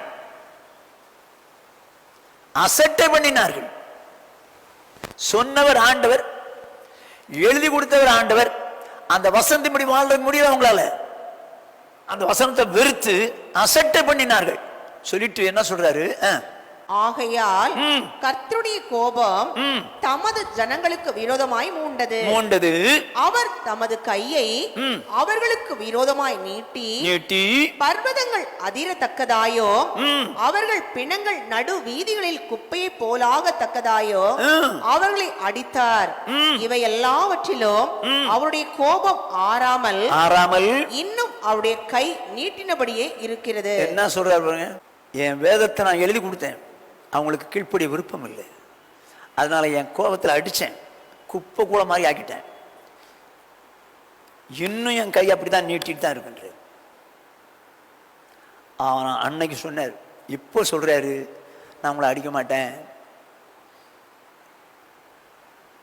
உங்களை ரட்சிக்க வந்தேன், கடைசி நாளில் தான் உங்களை நியாயம் தீர்ப்பேனார். அன்னைக்கு மாதிரி இன்னைக்கு வரைக்கும் இருந்துச்சுன்னா நம்ம குப்பை கூடமாக தான் இருப்போம். யோசிச்சு பார்த்து, ஏன் பிரதர் வசனத்தின்படி ஒருத்தங்களால வாழ முடியல? ஏன் வசனத்தின்படி வாழ முடியல? இல்ல வாழட்டேங்கிறாங்க. ஏன்? நம்மெல்லாம் ஆண்டவர் சொன்னா எது சொன்னாலும் கேட்போம்ல, கேட்போமா இல்லையா? சரி எதையாவது சொல்லிவிட போறீங்கன்னு சொல்லிடுறாங்க. வேதம் சொல்றது அவருடைய வசனத்துக்கு நடுங்கணும். ஏன் கீழ்ப்படிய மாட்டேங்கிறாங்க? நீங்க ஏன் ஒருத்தரால தேவனுடைய வசனத்துக்கு கீழ்ப்படிய முடியல? அது விசுவாசித்து செயல்பட முடியாம கடைசியில் பாதாளத்துக்கு போறதுக்கு காரணம் என்ன? ஏன் கீழ்ப்படிய முடியல? ஒரு 4 காரியத்தை சொல்றேன், புரிஞ்சுங்க. சங்கீதம் 81 11 12 11 படிங்க, அப்புறம் 12 படிங்க. என் ஜனமோ என் சத்தத்துக்கு செவி கொடுக்கவில்லை, இஸ்ரவேல் என்னை விரும்பவில்லை. என்ன சொல்றார் பாருங்க, என் ஜனமோ என் சத்தத்திற்கு செவி கொடுக்கவில்லை. ஏன்? என் ஜனங்கள் என்னை விரும்பவில்லை என்றார். அப்ப ஏன் வசனத்துக்கு அந்த ஜனங்கள் வாழ முடியல? என் மேலே விருப்பம் இல்லையே, என் மேலே விருப்பம் இல்லையா உங்களுக்கு? அப்புறம் எப்படி செவி கொடுப்பாங்க? அதைத்தான் சொல்றாரு ஆண்டவர். அவர் என் சத்தத்துக்கு செவி கொடுக்கவில்லை, காரணம் என்னன்னா என்னை விரும்பவில்லை. அப்ப யாருக்கு ஆண்டவர் மேல விருப்பம் இல்லையோ அவங்க கீழ்ப்படிய மாட்டாங்க. அதனால ஆண்டவர் என்ன செய்றார் பாருங்க, அடுத்த வசனம். ஆகையால் அவர்கள் இருதயத்தின் கடினத்திற்கு விட்டுவிட்டேன், தங்கள் யோசனைகளின்படியே நடந்தார்கள். என்ன சொல்றாரு? ஆகையால் அவர்களுடைய இருதய கடினத்துக்கு விட்டுட்டேன். நான் தான் விட்டேன், அவங்களை அடிச்சுப்பேன், ஆனா விட்டுட்டேன். அவர்கள் தங்கள் யோசனைகளின்படியே தான் நடந்தாங்க. நான் என் வார்த்தையை எழுதி கொடுத்திருக்கிறேன், என் மேல அவங்களுக்கு விருப்பம் இல்லாதனால, அன்பு இல்லாதனால, விருப்பம் இல்லாதனால அவங்களுக்கு கீழ்ப்படிய மாட்டேங்கிறாங்க. நானும் பார்த்தேன், அவங்க இருதயத்தின் கடினத்துக்கே விட்டுட்டேன். எப்படியோ போங்களா. என்ன ஆண்டவர் என்ன எதிர்பார்த்திருக்கிறாரு? என் ஜனங்கள் என்னை நேசித்தால் நலமாயிருக்குமே, அப்படிதான் அடுத்த வசனம் சொல்றாரு. அவர் ஆசை பாருங்க, அடுத்த வசனம். என் ஜனம் எனக்கு செவி கொடுத்து இஸ்ரவேல் என் வழிகளில் நடந்தால் நலமாயிருக்கும். என்ன ஆசைப்படுறாரு பாருங்க. இஸ்ரவேல் ஜனங்கள் என் வழியில் நடந்தால் நலமா இருக்கு, இப்படி நடந்தா நல்லா இருக்குமே அப்படின்னு நினைக்கிறாரு. ஆனால் என் மேல விருப்பம் இல்லையே, அதனால கீழ்ப்படிய மாட்டேங்கிறாங்க. ஃபர்ஸ்ட் பாயிண்ட், ஆண்டவர் மேல யாருக்கெல்லாம் விருப்பம் இல்லையோ அவர்களுக்கு அந்த வசனத்தின்படி வாழ முடியாது. First point. இரண்டாவதாக யோவான் எழுதின சுவிசேஷம் 6வது அதிகாரம் 59வது 60வது வசனங்கள். கப்பர்நகூமில் உள்ள ஜெப ஆலயத்திலே அவர் உபதேசிக்கையில் இவைகளை சொன்னார். கப்பர்நகூமிலே ஒரு ஜெப ஆலயத்துல ஆண்டவர் உபதேசம் பண்றார். என்ன சொல்றார்? நான் வானத்திலிருந்து வந்த ஜீவ அப்பம், என் மாம்சத்தை புசித்து ரத்தத்தை பானம் பண்ணுவது நித்திய ஜீவனுண்டு, கடைசி நாள் எழுப்பேன். என் மாம்சத்தை புசித்து ரத்தத்தை பானம் பண்ணுவது என்னில் நிலைத்திருக்கிறான், நான் அவன் நிலைத்திருக்கேன்னு சொல்லி இந்த பிரசங்கத்தை பண்றார். கப்பர்நகூமில் ஜெபாலயத்துல. அப்ப என்ன நடக்கும் பாருங்க. அவருடைய சீஷரில் அநேகர் இவைகளை கேட்ட பொழுது இது கடினமான உபதேசம், யார் இதை கேட்பார்கள் என்றார்கள். என்ன, அவர் கூட நிறைய சீஷர் இருக்கிறாங்க. அதுல ஒரு கூட்டம் அநேகரும் போடுது. என்ன சொல்றாங்க? இந்த வசனத்தை எவன் கேட்பான்? இது கடினமான உபதேசம், எவன் கேட்பான் அப்படின்னு சொன்னாங்க. சொல்லிட்டு என்ன பண்றாங்க? 66ஆம் வசனத்துல, அது முதல் அவருடைய சீஷரில் அநேகர் அவருடனே கூட நடவாமல் பின்வாங்கி போனார்கள். ஓஹோ, அது முதல் அநேகர் அவரை விட்டு பின்வாங்கி போயிட்டாங்க. ஏன் பின்வாங்கினாங்க? கடினமான உபதேசம். ஏன் கடினமா தெரியுது? தங்களை நேசிக்கிறார்கள். இது என்ன பாதிக்குது? என்ன பாதிக்குது? ஆகையினால எனக்கு கடினமா இருக்குது. அருமையானவர்களே, உங்களை பாதிக்கிற வசனமா இருக்கிறனால நீங்க செய்ய மாட்டேன்னு சொல்லாதீங்க. உங்களை பாதிக்கிறது காரணம் என்ன தெரியுமா? நீங்க தேவன் மேல அன்பா இருக்கீங்களா, உங்க மேல அன்பா இருக்கீங்களா பார்க்கத்தான். தேவன் மேல அன்பா இருக்கீங்களா இல்ல உங்க மேல அன்பா இருக்கீங்கன்னு பார்க்கத்தான். நம்மளை விடவா தேவன் சாதாரணமான போயிட்டாரு? நமக்குள்ள சுவாசத்தை வச்சதே அவர் தான். ஆனா வேதம் என்ன சொல்லு பாருங்க, அநேகர் அவரை விட்டு நான் போயிட்டாங்க. கடினமான உபதேசம். ஏன் கடினமா இருந்துச்சு? அவங்களுக்கு பாதிக்குது அந்த வசனம். அதனால கடினமான உபதேசம் அதை நெக்லெக்ட் பண்ணிட்டாங்க. இன்னைக்கும் நிறைய பேர் தன்னை பாதிக்கிறதுனால தான் நிறைய வசனங்கள் கீழ்ப்படுறதில்லை. அது என்ன பாதிக்குது? தேவனை விட தன்னை நேசிக்கிறபடினாலே. ஒரு ஐஸ்வர்யமுள்ள ஒரு வாலிபன் வந்தான், நித்திய ஜீவனை சுதந்திரிக்க என்ன செய்யணும்னு கேட்டான். கற்பனைகளை கை கொள்ளாரு. சின்ன வயசுல இருந்து கை கொண்டிருக்கேன்னா, அப்பொழுது அவனிடத்தில் ஆண்டவர், உன்னிடத்துல ஒரு குறைப்பா, என்ன ஆண்டவரை சொல்லுங்க, நீ ஆஸ்தியெல்லாம் விற்று தருத்திர கொடுத்துட்டு என்ன பின்பற்றி வாரினாரு. அவனோ மிகுந்த ஆஸ்தி உள்ளவனா இருந்தபடினால என்ன பண்ணிட்டானா, பின்வாங்கி போனான்னு இருக்கும். அப்படின்னு அர்த்தம் என்ன? அவனை பாதிக்குது. ஐஸ்வர்யத்தை வித்து கொடுத்துட்டு போறீங்களா, எப்படி முடியும்? எனக்கு இவ்வளவு ஆஸ்தியை சும்மா கொடுத்துட்டு போயிட முடியுமா? அதெல்லாம் நடக்காதுங்க அப்படின்னு போயிட்டான். காரணம், தேவனை விட தன்னுடைய வாழ்க்கை முக்கியம். தன்னை பெருசா நினைக்கிறேன். இன்னைக்கு அநேகர் தன்னை பாதிக்கிறதுனால அந்த வசனங்கள் மீறி வாழ மாட்டேங்கிறாங்க. முதல்ல என்ன?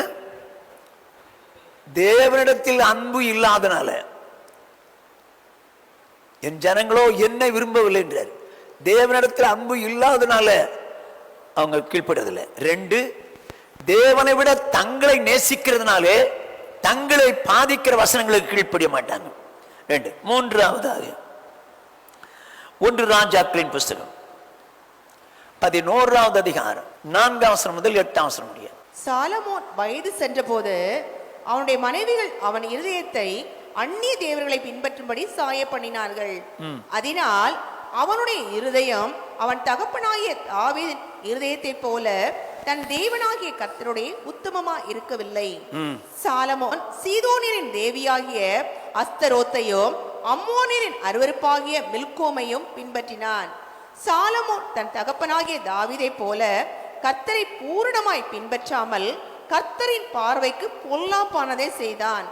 அப்பொழுது சாலமோன் எருசலேமுக்கு எதிரான மலையிலே மோவாபியரின் அருவருப்பாகிய காமோசுக்கும் அம்மோன் புத்திரன் அருவருப்பாகிய மோலோகுக்கும் மேடையை கட்டினான். இப்படியே தங்கள் தேவர்களுக்கு தூபம் காட்டி பலியிடுகிற அந்நிய ஜாதியரான தன் ஸ்திரீகள் எல்லாருக்காகவும் செய்தான். தேவனுக்கு ஆலயம் கட்டினவங்க, தேவன் அவனை நேசித்தார் என்று எழுதியிருக்கிறது. தேவன் அவனை நேசித்தார், அவனும் தேவன் நேசித்தான். ஆனால் அவனுடைய வாழ்க்கையிலே 700 மனைவிகள், 300 மறுமனையாட்டிகள். தாவீதை போல பூர்ணமா பின்பற்ற முடியல, அதாவது வசனத்துப்படி வாழ முடியலனா இருக்கலாம். ஆனால் விக்கிரகங்களை படைச்சிட்டாங்க. விக்கிரகங்களை உண்டு பண்ணி அதுக்கு மேடை கட்டி அதுல பலியிடுறான். தேவனுக்கு பிடிக்காதுன்னு அவனுக்கு தெரியும், பிடிக்காதுன்னு தெரியும். ஏன் தப்பு பண்றான்? தன்னுடைய ஸ்திரீகளுக்காக. அப்போ யாரையோ நேசிக்கிறதுனால தேவனை விட்டுறாங்க. யாரையோ நேசிக்கிறதுனால என்னால வசந்தபடி வாழ முடியல, அப்படித்தானே? தேவனை விட மற்றவங்களை நேசிக்கிறதுனால தான் வசந்தபடி வாழ முடியலங்க. ஆனா தேவனை விட மற்றவங்களை நேசிக்கிறதா இருந்தால் நிச்சயமா பல வசனங்களுக்கு அவங்களால வாழ முடியாது. என் நேசம் முழுதும் 100க்கு உம்மிடத்தில் அன்பா இருக்கிறேன்னு சொல்லி நீங்க சொல்லுவீங்கன்னா எந்த வசனமும் உங்களுக்கு ஈஸியாயிரும், எந்த வசனமும் ஈஸியாயிரும். ஏன் வசந்தபடி வாழ முடியல? 3 காரியம் பார்த்தோம். 1, தேவனிடத்தில் பிரியம் இல்லை. 2, தேவனை விட தன்னை நேசிக்கிறனால. 3, தேவனை விட மற்றவங்களை நேசிக்கிறனால. அது மனைவியா இருக்கலாம், புருஷனா இருக்கலாம், பெற்றவங்களா இருக்கலாம், சொற்றத்தாரா இருக்கலாம். யாரை விட தேவன் நேசிக்க முடியாதனால தான் வசனப்படி வாழ முடியல. இது 3. 4வது 1 சாமுவேலின் புத்தகம் 15வது அதிகாரம் 21ஆம் வசனம் 24 வரைக்கும் வாசிக்கணும். 1 வாசிக்கணும். ஜனங்களோ உம்முடைய தேவனாகிய கர்த்தருக்கு கில்காலிலே பலியிடுவதற்காக கொள்ளையிலே சாபத்தீடாகும் ஆடு மாடுகளிலே பிரதானமானவைகளை பிடித்து கொண்டு வந்தார்கள் என்றான். இப்போ ஆண்டவர் சொன்னாரு, அமலேக்க ராஜாவை கொன்னுரு, அங்க உள்ள எல்லா ஆண்கள் பெண்கள் குழந்தைகள் எல்லாரையும் சாவடிச்சிரு, ஆடு மாடு எல்லாத்தையும் சாவடிச்சிரு அப்படின்னாரு. இவன் ராஜாவை பிடிச்சான், முதல் தரமான ஆடு மாடெல்லாம் பிடிச்சுக்கிட்டான், உதவாதெல்லாம் சாவடிச்சிட்டான். ஆண்டவர் சாமுவேல் சொல்றார், சாமுவேல் இவனை ராஜாவாக்குறதுக்காக நான் மனஸ்தாபப்படுறேன், என் வார்த்தையை நிறைவேற்றாமல் போனான் அப்படின்னு வருத்தப்படுறார். இப்ப சாமுவேலும் வேதனைப்பட்டு அழுறான். ஆண்டவர் வருத்தப்படுறத பார்த்து நேர சவுல்கிட்ட வரான். சவுல் வந்தனம் செஞ்சு ஆண்டவர் சொன்னதெல்லாம் நிறைவேற்றிட்டேன் அப்படின்னா. சவுல் சாமுவேல்கிட்ட சொல்றான், ஆண்டவர் சொன்னதெல்லாம் நிறைவேற்றேன். என்ன நிறைவேற்ற? என் காதுல ஒலிக்கிற சத்தம் என்ன? அதுவா? ஜனங்கள் ஆண்டவருக்கு பலியிடும் சொல்லி அதெல்லாம் கொண்டு வந்தாங்க. அப்போதான் சொல்றாரு, பலியை பார்க்கலும் கீழ்ப்படிதல் உத்தமன்னு. இப்ப என்ன சொல்றாரு? இப்ப கொண்டு வந்துட்டார். இப்ப வாசிங்க சிஸ்டர் 22. அதற்கு சாமுவேல், கர்த்தருடைய சத்தத்திற்கு கீழ்ப்படுகிறதை பார்க்கிலும் சர்வாங்க தகனங்களும் பலிகளும் கர்த்தருக்கு பிரியமாயிருக்குமோ? பலியை பார்க்கிலும் கீழ்ப்படிதலும் ஆட்டுக்கடாக்களின் எண்ணத்தை பார்க்கிலும் செவி கொடுத்தலும் உத்தமம். என்ன சொல்றாரு? உனக்கு பலியிடுறதா முக்கியம், தேவனுக்கு செவி கொடுக்கிறதா முக்கியம். நிறைய காணி கொடுத்துட்டேன், நிறைய ஆண்டவருக்கு இதை செஞ்சுட்டேன், அதை செஞ்சுட்டேன், செய்யுங்க. ஆனால் அதை செய்தவர்கள் என்ன செய்யணும்? வசந்தின்படி வாழணும். வசந்தின்படி வாழணும். நான் ஆண்டவருக்கு அதை செஞ்சேன், இதை செஞ்சேன், இவ்வளவு கொடுத்தேன், அவ்வளவு கொடுத்தேன், இதை கட்டி கொடுத்தேன், அதை பண்ணிட்டேன், இதை பண்ணிட்டாப்ப, ஆனால் என் வசனத்துக்கு செவி கொடுக்கலையே. சாமுவேல் வேதனைப்படுறான் பாருங்க. பலியை பார்க்கிலும் கீழ்ப்படிதல் உத்தமம். அடுத்த வசனம் சொல்ற பாருங்க. இரண்டகம் பண்ணுதல் வில்லி சூனிய பாவத்திற்கும் முரட்டாட்டம் பண்ணுதல் அவபக்திக்கும் விக்கிரக ஆராதனைக்கும் சரியா இருக்கிறது. அது என்ன முரட்டாட்டம் பண்றது? அவரு சொல்ல முடியல, நம்மளால முடியாதுங்க. ஆனா திரும்ப திரும்ப சொன்னாலும் அதெல்லாம் முடியாதுங்க, அவர் சொல்லிட்டு தான் இருப்பாரு, நம்மளால முடியாது. இதான் முரட்டாட்டம். முரட்டாட்டம் பண்ணுதல் எதுக்கு சமானமா? விக்கிரக ஆராதனைக்கு சமானம். இந்த வசந்தபடியெல்லாம் நம்மளால வாழ முடியாதுங்க. எத்தனை தடவை நீங்க சொல்லி பாருங்க, என்னால வாழ முடியாது. இதுதான் முரட்டாட்டம். சரி, பில்லி சூன்யத்துக்கு சமானம். அடுத்த வசனம், நீர் கர்த்தருடைய வார்த்தையை புறக்கணித்தபடினாலே அவர் உம்மை ராஜாவாயிராதபடிக்கு புறக்கணித்து தள்ளினார் என்றான். அப்பொழுது சவுல் சாமுவேலை நோக்கி, நான் கர்த்தருடைய கட்டளையையோ உம்முடைய வார்த்தைகளை மீறினதினாலே பாவம் செய்தேன். நான் ஜனங்களுக்கு பயந்து அவர்கள் சொல்லை கேட்டேன். சொன்னவரு ஆண்டவர், இப்ப அதை நிறைவேற்றாம போயிட்டான். காரணம் என்ன சொல்றான்? ஜனங்களுக்கு பயந்ததுனால நான் அதை செய்ய முடியவில்லை. எங்க இவன் ராஜாங்க, இவன் சொல்றதான் கட்டளை. ஆனா அவன் யார் மேல பழிய போடுறான்? ஜனங்களுக்கு பயந்ததுனாலேயே என்னால செய்ய முடியல. அப்ப யார் ஒருத்தர் குடும்பத்திலேயோ உறவினர்களோ யாருக்கோ பயந்தீங்கன்னா நீங்க வசந்தபடி வாழ முடியாது. நீங்க வசந்தபடி வாழ முடியாதுங்க. ஏன்னா அந்த வசந்தபடி வாழ்ந்தா அவங்க வேணுமா மிரட்டுவாங்க, அவங்க ஏதாவது சத்தம் போடுவாங்க, அதனால என்னால முடியாதுங்க, முடியாது. அதனால ஆண்டவர் சொன்னாரு, ஏசாயா தீர்க்கதரிசன புஸ்தகம் 51வது அதிகாரம் 12ஆம் வசனம். நானே உங்களுக்கு ஆறுதல் செய்கிறவர், சாக போகிற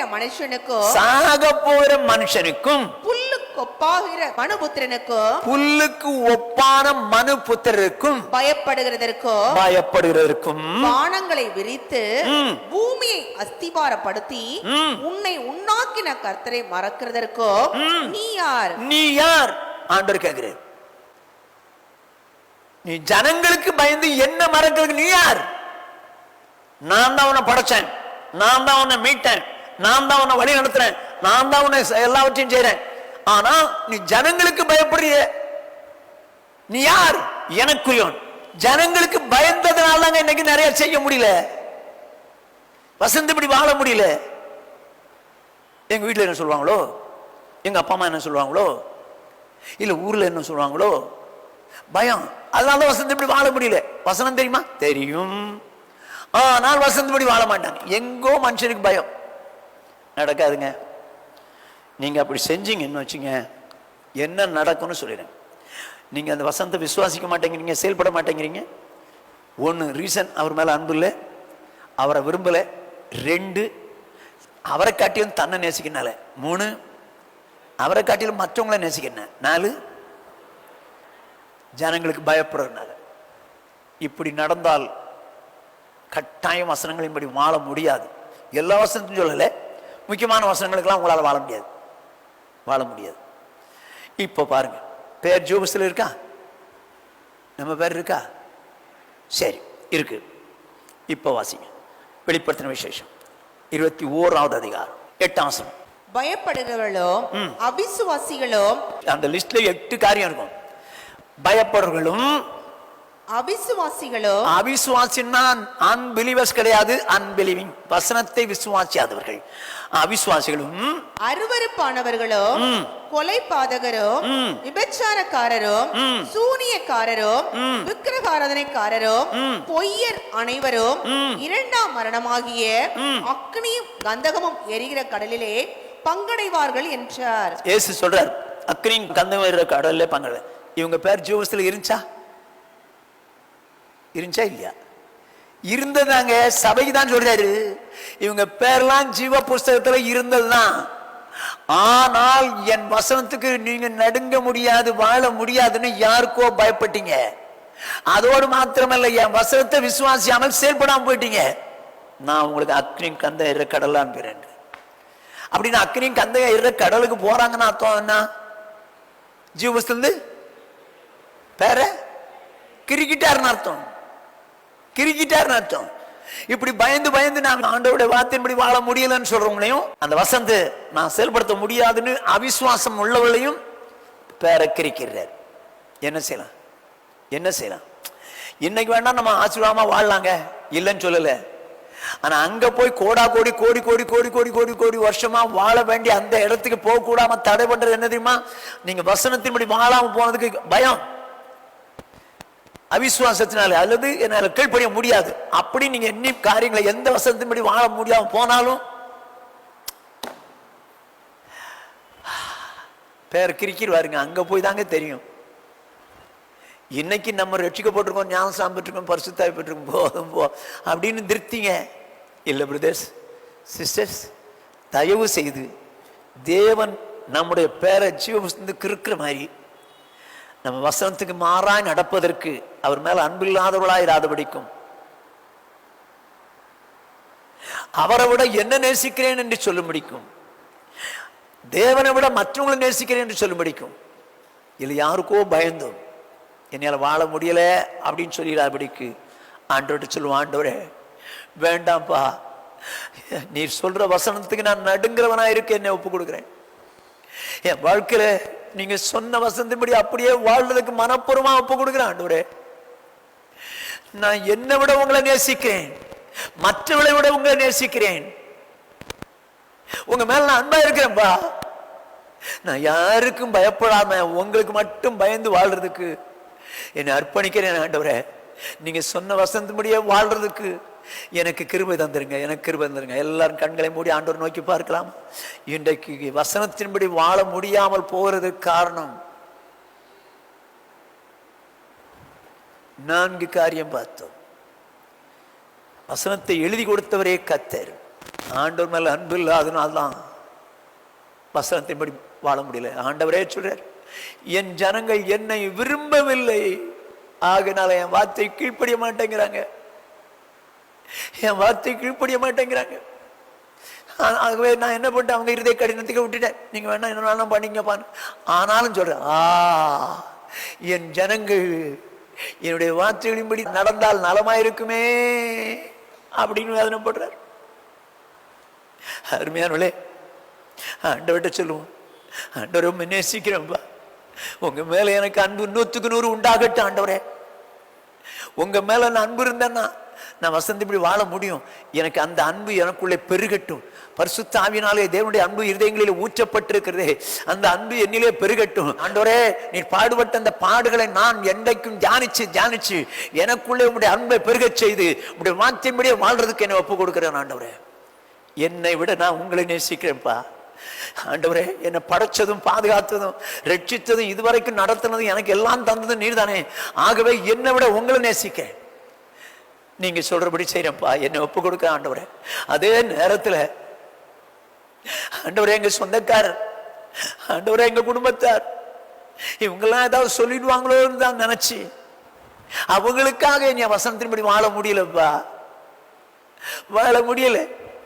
ஆனா இன்றைக்கு எல்லாரை விட உண்மை நேசிக்கிறதுக்கு எனக்கு கிருபை தந்துருங்க. எங்க சொந்தக்காரர் என்ன சொன்னா எனக்கு என்ன, உங்க வசனம் தான்ப்பா என்னை கொண்டு கடைசி வரைக்கும் கொண்டு போய் சேர்க்கும் பரலோகத்துக்கு. இவங்களுக்காக நான் மற்றவங்களை திருப்திப்படுத்துறதுக்கு உங்களுடைய வார்த்தையை விட்டுட்டேன்னா என் பேரை கிரிக்கிறீங்களே, அந்த நிலைமை வேண்டாம்ப்பா. மற்றவர்களை விட உண்மை நேசிக்கிறதுக்கு ஒரு நல்ல இருதயத்தை தருவீராக. அதோடு மாத்திரமல்ல, என் தகப்பனே, நான் யாருக்கோ பயந்து உங்களுடைய வார்த்தைப்படி வாழ முடியாம திணறேன்ப்பா, திகைக்கிறேன், என்னால முடியலப்பா, என்னால முடியல. உங்க அன்பை விட அவங்க கிட்ட எனக்கு பயமா இருக்குது ஆண்டவரே, பயமா இருக்குது. உங்க அன்பு எனக்கு பெருசா வரமாட்டேங்குது, அவங்க மேல இருக்க பயம் தான் எனக்கு பெருசா தெரியுது. ஐயோ, என் வாழ்க்கையை மாத்துறதுக்கு இன்னைக்கு ஒப்பு கொடுக்குறேன் ஆண்டவரே. நான் யாருக்கும் பயப்படாம உங்க வார்த்தையின்படியே வாழ்றதுக்கு என்னை மனப்பூர்வமா ஒப்பு கொடுக்குறேன் ஆண்டவரே, மனப்பூர்வமா ஒப்பு கொடுக்கிறேன். பயப்படுகிற அவிசுவாசி 2ஆம் மரணமாகி அக்கினியும் கந்த என்ற கடலிலே பங்கடைவார்கள் என்றே இருக்கிறதே, நான் பூர்ணராகும்படி கடந்து போக என்னை ஒப்பு கொடுக்கிறேன். எந்த வசனமா இருந்தாலும் சரி, அது எனக்கு லேசான வசனமா இருக்கும்படி உங்க மேல அன்பு கொண்டவனாய் இந்த ராத்திரி வேளையில வாழ்க்கை மாற்றிக் கொள்கிறேன், என்னை ஒப்பு கொடுக்கிறேன் ஆண்டவரே அப்படின்னு சொல்லி எல்லாரும் வாயை அசைச்சு ஜெபம் பண்ணுங்க பார்ப்போம். ஆண்டவரே, இந்த உலகத்துல உங்க 100க்கு 100 நேசிச்சு வாழ்றதுக்கு என்னை மனப்பூர்வமா ஒப்பு கொடுக்கிறேன். நீங்க என்ன சொன்னாலும் கேட்பேன் ஆண்டவரே. ஆண்டவரே, எந்த உபதேசமும் எனக்கு கடினமா இருக்க முடியாது, என்னை அர்ப்பணிக்கிறேன் ஆண்டவரே, ஸ்தோத்திரிக்கிறோம் சொல்லுவோம். இப்பொழுது நம்முடைய அருமையான மூப்பர் பிரதர் சாம்சன் ஜெபிப்பார். துதிக்கிற ஆண்டவரே, மை சோத்திரிக்கிற ராஜா, மை சோத்திரிக்கிறோம், துதிக்கிறோம், மகிமைப்படுத்துகிறோம். மகா பரிசுத்தமுள்ள அன்பின் ஆண்டவரே, தேவரி கிருபையாய் கொத்து ஆசீர்வதிக்கப்பட்டதான் ஆண்டவரே, இறைவேலைக்காய் நன்றி இந்த இதயத்தோடு மை துதிக்கிற ராஜா, மை சோத்திரிக்கிறோம். திருப்பாத்த முத்தசேர தாப்பனே ஆண்டவரே, இந்த நாள் ஆண்டவரே வேதார்ச்சி கொடைகளையே ஆண்டவரே நீர் எங்களோடு பேசி நம்முடைய வார்த்தைகளுக்காய் கோடா கூடி நன்றியும் சோத்திரத்தை எனக்கு தகப்பனே. யாருடைய பேர் ஜீவ புஸ்தகத்தில் கிறுக்கப்படும் என்று சொல்லி நீர் தொடர்ந்து நம்முடைய தாசனை கொண்டு எங்களோடு பேசி வருகிறேன். நம்முடைய எல்லா வார்த்தைகளுக்காக ஜீவனோட வார்த்தைகளுக்காக நன்றி செலுத்துகிறோம். இந்த நாள் ஆண்டவரே மை சோத்திருக்கிறப்பா, கீழ்ப்படியாமையினாலும் அவிசுவாசத்தினாலும் அவர்கள் ஆண்டவரே நம்முடைய ராஜ்யத்துக்குள்ளாய் ஆண்டவரை இளைப்பாறுவதற்குள்ளாய் பிரவேசிக்க முடியாமல் போனார்கள் என்று சொல்லி ஆண்டவரே, இந்த நாளில் ஆண்டவரே நீர் திட்டம் தெளிமா எங்களோடு பேசினீரே, மக்கள் நன்றி செலுத்தும் ஆண்டவரே மை துதிக்க ராஜா. இன்று அவருடைய சத்தத்தை கேட்பீர்களாகில் ஆண்டவரே, கோபம் மூட்டு நாளில் நடந்தது போல உங்கள் இருதயத்தை கடினப்படுத்தாருங்கள் சொல்லப்பட்டிருக்கிறபடி ஆம் ஆண்டவரே, சிறுவல் ஜனங்கள் ஆண்டவரே இருதயத்தை கடினப்படுத்த நிமித்தமாக நீர் சொன்ன நம்முடைய வார்த்தைகளுக்கு ஆண்டவரே கீழ்ப்படியாத போன நிமித்தமாக அவிசுவாச நிமித்தமாக அவர்கள் ஆண்டவரே அந்த கீழ்ப்படியாத நிமித்தம் ஆண்டவரே அந்த ஆண்டவரே சோத்திரப்பா அந்த ராஜ்யத்துக்குள்ளாய் பிரவேசிக்க முடியாமல் போனார்கள் என்று சொல்லி நாங்கள் ஆண்டவரே வேதத்தின் வாயிலாய் திட்டம் தெளிமாய் நீர் எங்களோடு பேசி நம்முடைய எல்லா வார்த்தைகளுக்காய் கோடா கோடி நன்றியும் சோத்திர தகப்பனே. தேவனாய்க்கு அதனுடைய வார்த்தையை நீர் எங்களுக்கு எழுதி கொடுத்த இந்த வார்த்தையை ஆண்டவரே மை சோத்திரிக்கிறப்பா, அந்த வார்த்தைக்கு நாங்கள் நடுங்கி ஆண்டவரை வாழத்தக்கதான கிருபை தரும்படியாய் எங்க ஆண்டவரே இந்த அர்ப்பணித்து செபிக்கிறோம் ஆண்டவரே. ஆண்டவரே, ஒரு நாளும் ஆண்டவரே உம்முடைய வார்த்தைக்கு நாங்கள் எதிராக எந்த காரியத்தையும் செய்யாதபடி கீழ்ப்படியாமையோ அவிசுவாசத்தினாலோ இந்த வார்த்தையை நாங்கள் ஆண்டவரே சோத்திரப்பா ஆண்டவரே சோத்திரம் ஒமிட் பண்ணாதபடி கர்த்தர் எங்களை பாதுகாத்துக் கொள்ள முடியாது அர்ப்பணிக்கிற ராஜா. வேத வசனம் என்ன சொல்லுகிறோ எங்கள் தேவனாய் கர்த்தர் என்ன வார்த்தை எங்களோடு பேசுகிறீரோ அந்த வார்த்தைக்கு அப்படியே 100% நாங்கள் கீழ்ப்படியத்தக்கதாய் தேவனாய் கர்த்தர் கிருபை தரும்படியா ஜெபிக்கிறோம் ஆண்டவரே. ஆண்டவரே உமக்கு நன்றி செலுத்துகிறோம் ஆண்டவரே. உம்மை துதிக்கிறோம் ராஜா. ஆண்டவரே யோவானை குறித்து நாங்கள் பார்த்தோமே ஆண்டவரே. அரிகன் என்ற ஸ்திரியை குறித்து பார்த்தோமே ஆண்டவரே. நீர் ஏதோ உன் தாய் என்று சொன்னபோது அந்த ஆண்டவரே சேஷன் ஆண்டவரே யோவான் ஆண்டவரே அந்த அருமையான மரியாதை ஆண்டவரே தன்னிடமாய் சேர்த்துக் கொண்டான்னு சொல்லி பார்க்கிறோமே. அப்படி ஆண்டவரே கீழ்ப்படிந்த அந்த யோவானை போல ஆண்டவரே கீழ்ப்படிந்த ஆபிரகாமை போல ஆண்டவரே மை சோத்திரிக்க ராஜா. ஆண்டவரே கீழ்ப்படிந்த ஆண்டவரே மை சோத்திரி நாங்களும் அப்படியே நம்முடைய வசனத்துக்கு அப்படியே 100% கீழ்ப்படியத்தக்கதாய் எங்கள் தேவனாய் கர்த்தர் எங்கள் ஆண்டவரை அர்ப்பணிக்கிறோம் ஆண்டவரே. கிருபை தருவீராக ஆண்டவரே மை சோத்திரிக்க ராஜா. என் வசனத்துக்கு நடுங்கிறேன் நான் நோக்கி பார்க்கன்னு சொல்லி இருக்கிறீங்களே அப்படியே ஆண்டவரே நம்முடைய வசனம் என்ன வசனம் எங்களை நோக்கி கடந்து வரும்போது இல்லை நாங்கள் வாசிக்கும் போது கர்த்தர் வசனத்தை எங்கள் வாழ்க்கையில பிரயோஜனப்படுத்திக் கொள்ள எங்கள் வாழ்க்கையில் அபியாசிக்க அந்த வசனப்படி வாழ ஆண்டவரே எங்களை அர்ப்பணிக்கத்தக்கதான கிருபை தரும்படியாய் இந்த அர்ப்பணிக்கிறோம் ஆண்டவருடைய சமுத்திரங்களுக்கு எங்கள் தாழ்த்துகிற அர்ப்பணித்து ஜெபிக்கிறோம் ஆண்டவரே. கர்த்தர் எங்களுடைய வசனப்படி நடத்துவீராக. ஒருவன் என் அன்பா இந்த வசனத்தை கைக்கொள்வான்னு சொல்லி இருக்கிறீங்களே அப்படிப்பட்டதான அன்பு வசனத்தை கைக்கொள்வதான அன்பு ஆண்டவர் எந்த சூழ்நிலையிலும் ஆண்டவர் வசனத்தை ஆண்டவரை கைக்கொள்வதான அன்பை எங்களுக்கு அதிகமாய் தரும்படியா இந்த அர்ப்பணிக்கிறோம் ஆண்டவரே. தகப்பனே நம்முடைய வசனம் ஆண்டவரே அது ஜீவனுள்ள வசனமா இருக்கிறபடினாலே ஆண்டவரை நம்மை நோக்கி ஜெபிக்கிறோம் ஆண்டவரே. கர்த்தர் அந்த வசனப்படி எங்கள் ஒவ்வொருவரையும் இந்த கடைசி நாட்கள் நடத்தும்படியா இந்த அர்ப்பணிக்கிறோம். கர்த்தர் நடத்துவீராங்க சபை ஆண்டவரை வசன நடுங்கிற சபையாய் காணப்படட்டும் ஆண்டவரே.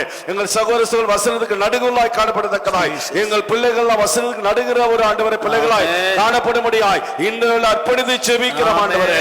கர்த்தர் வசனத்தை கொண்டு நியாயம் தீர்க்க போகிறீரே ஆண்டவரே. வசனம் ஜீவனுள்ள வசனமா இருக்கிறபடினால அந்த வசனப்படி எங்களை நடத்தும்படியாய் நோக்கி ஜெபிக்கிறோம் ஆண்டவரே.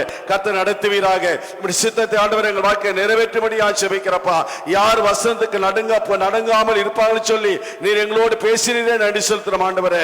ஆண்டவரே சோத்திரம். ஒரு வசனத்தை ஆண்டவர் விரும்பாதவர்கள் ஆண்டவர் வசனத்துக்கு எதிராக இருப்பார்கள் சொல்லி பார்த்தோமே ஆண்டவரே. ஆண்டவர் வசனத்தை காட்டிலும் ஆண்டவரை தன்னை அதிகமாக நேசிக்கிறவர்கள் ஆண்டவர் வசனத்துக்கு கடினமான உபதேசம் என்று சொல்லி அவர்கள் வழிவிழி போவார்கள் என்று பார்த்தோமே ஆண்டவரை. தன்னை காட்டிலும் ஆண்டவரை மற்றவர்கள் அதிகமாக நேசிக்கிற வசனத்தை காட்டிலும் மற்றவர்கள் அதிகமாக நேசிக்கிறவர்கள் வசனத்துக்கு கீழ்ப்படியாக போவார்கள் என்று சொல்லி நாங்கள் பார்த்தோமே ஆண்டவரே. மை சோத்திரிக்கிற சாலமோனை குறித்து எங்களோடு பேசினீரே தகப்பனே. இந்த அர்ப்பணிக்கிறோம் ஆண்டவரே. ஒரு நாள் ஆண்டவரே நாங்கள் ஆண்டவரே வசனத்துக்கு விரோதமாய் செயல்படாதபடி ஆண்டவரே எல்லா வசனத்துக்கும் எல்லா வேதத்திலே நீர் எங்களுக்கு கொடுத்த எல்லா வசனத்துக்கும் அப்படியே 100% கீழ்ப்படியும்படியாக கர்த்தர் உதவி செய்வீராக.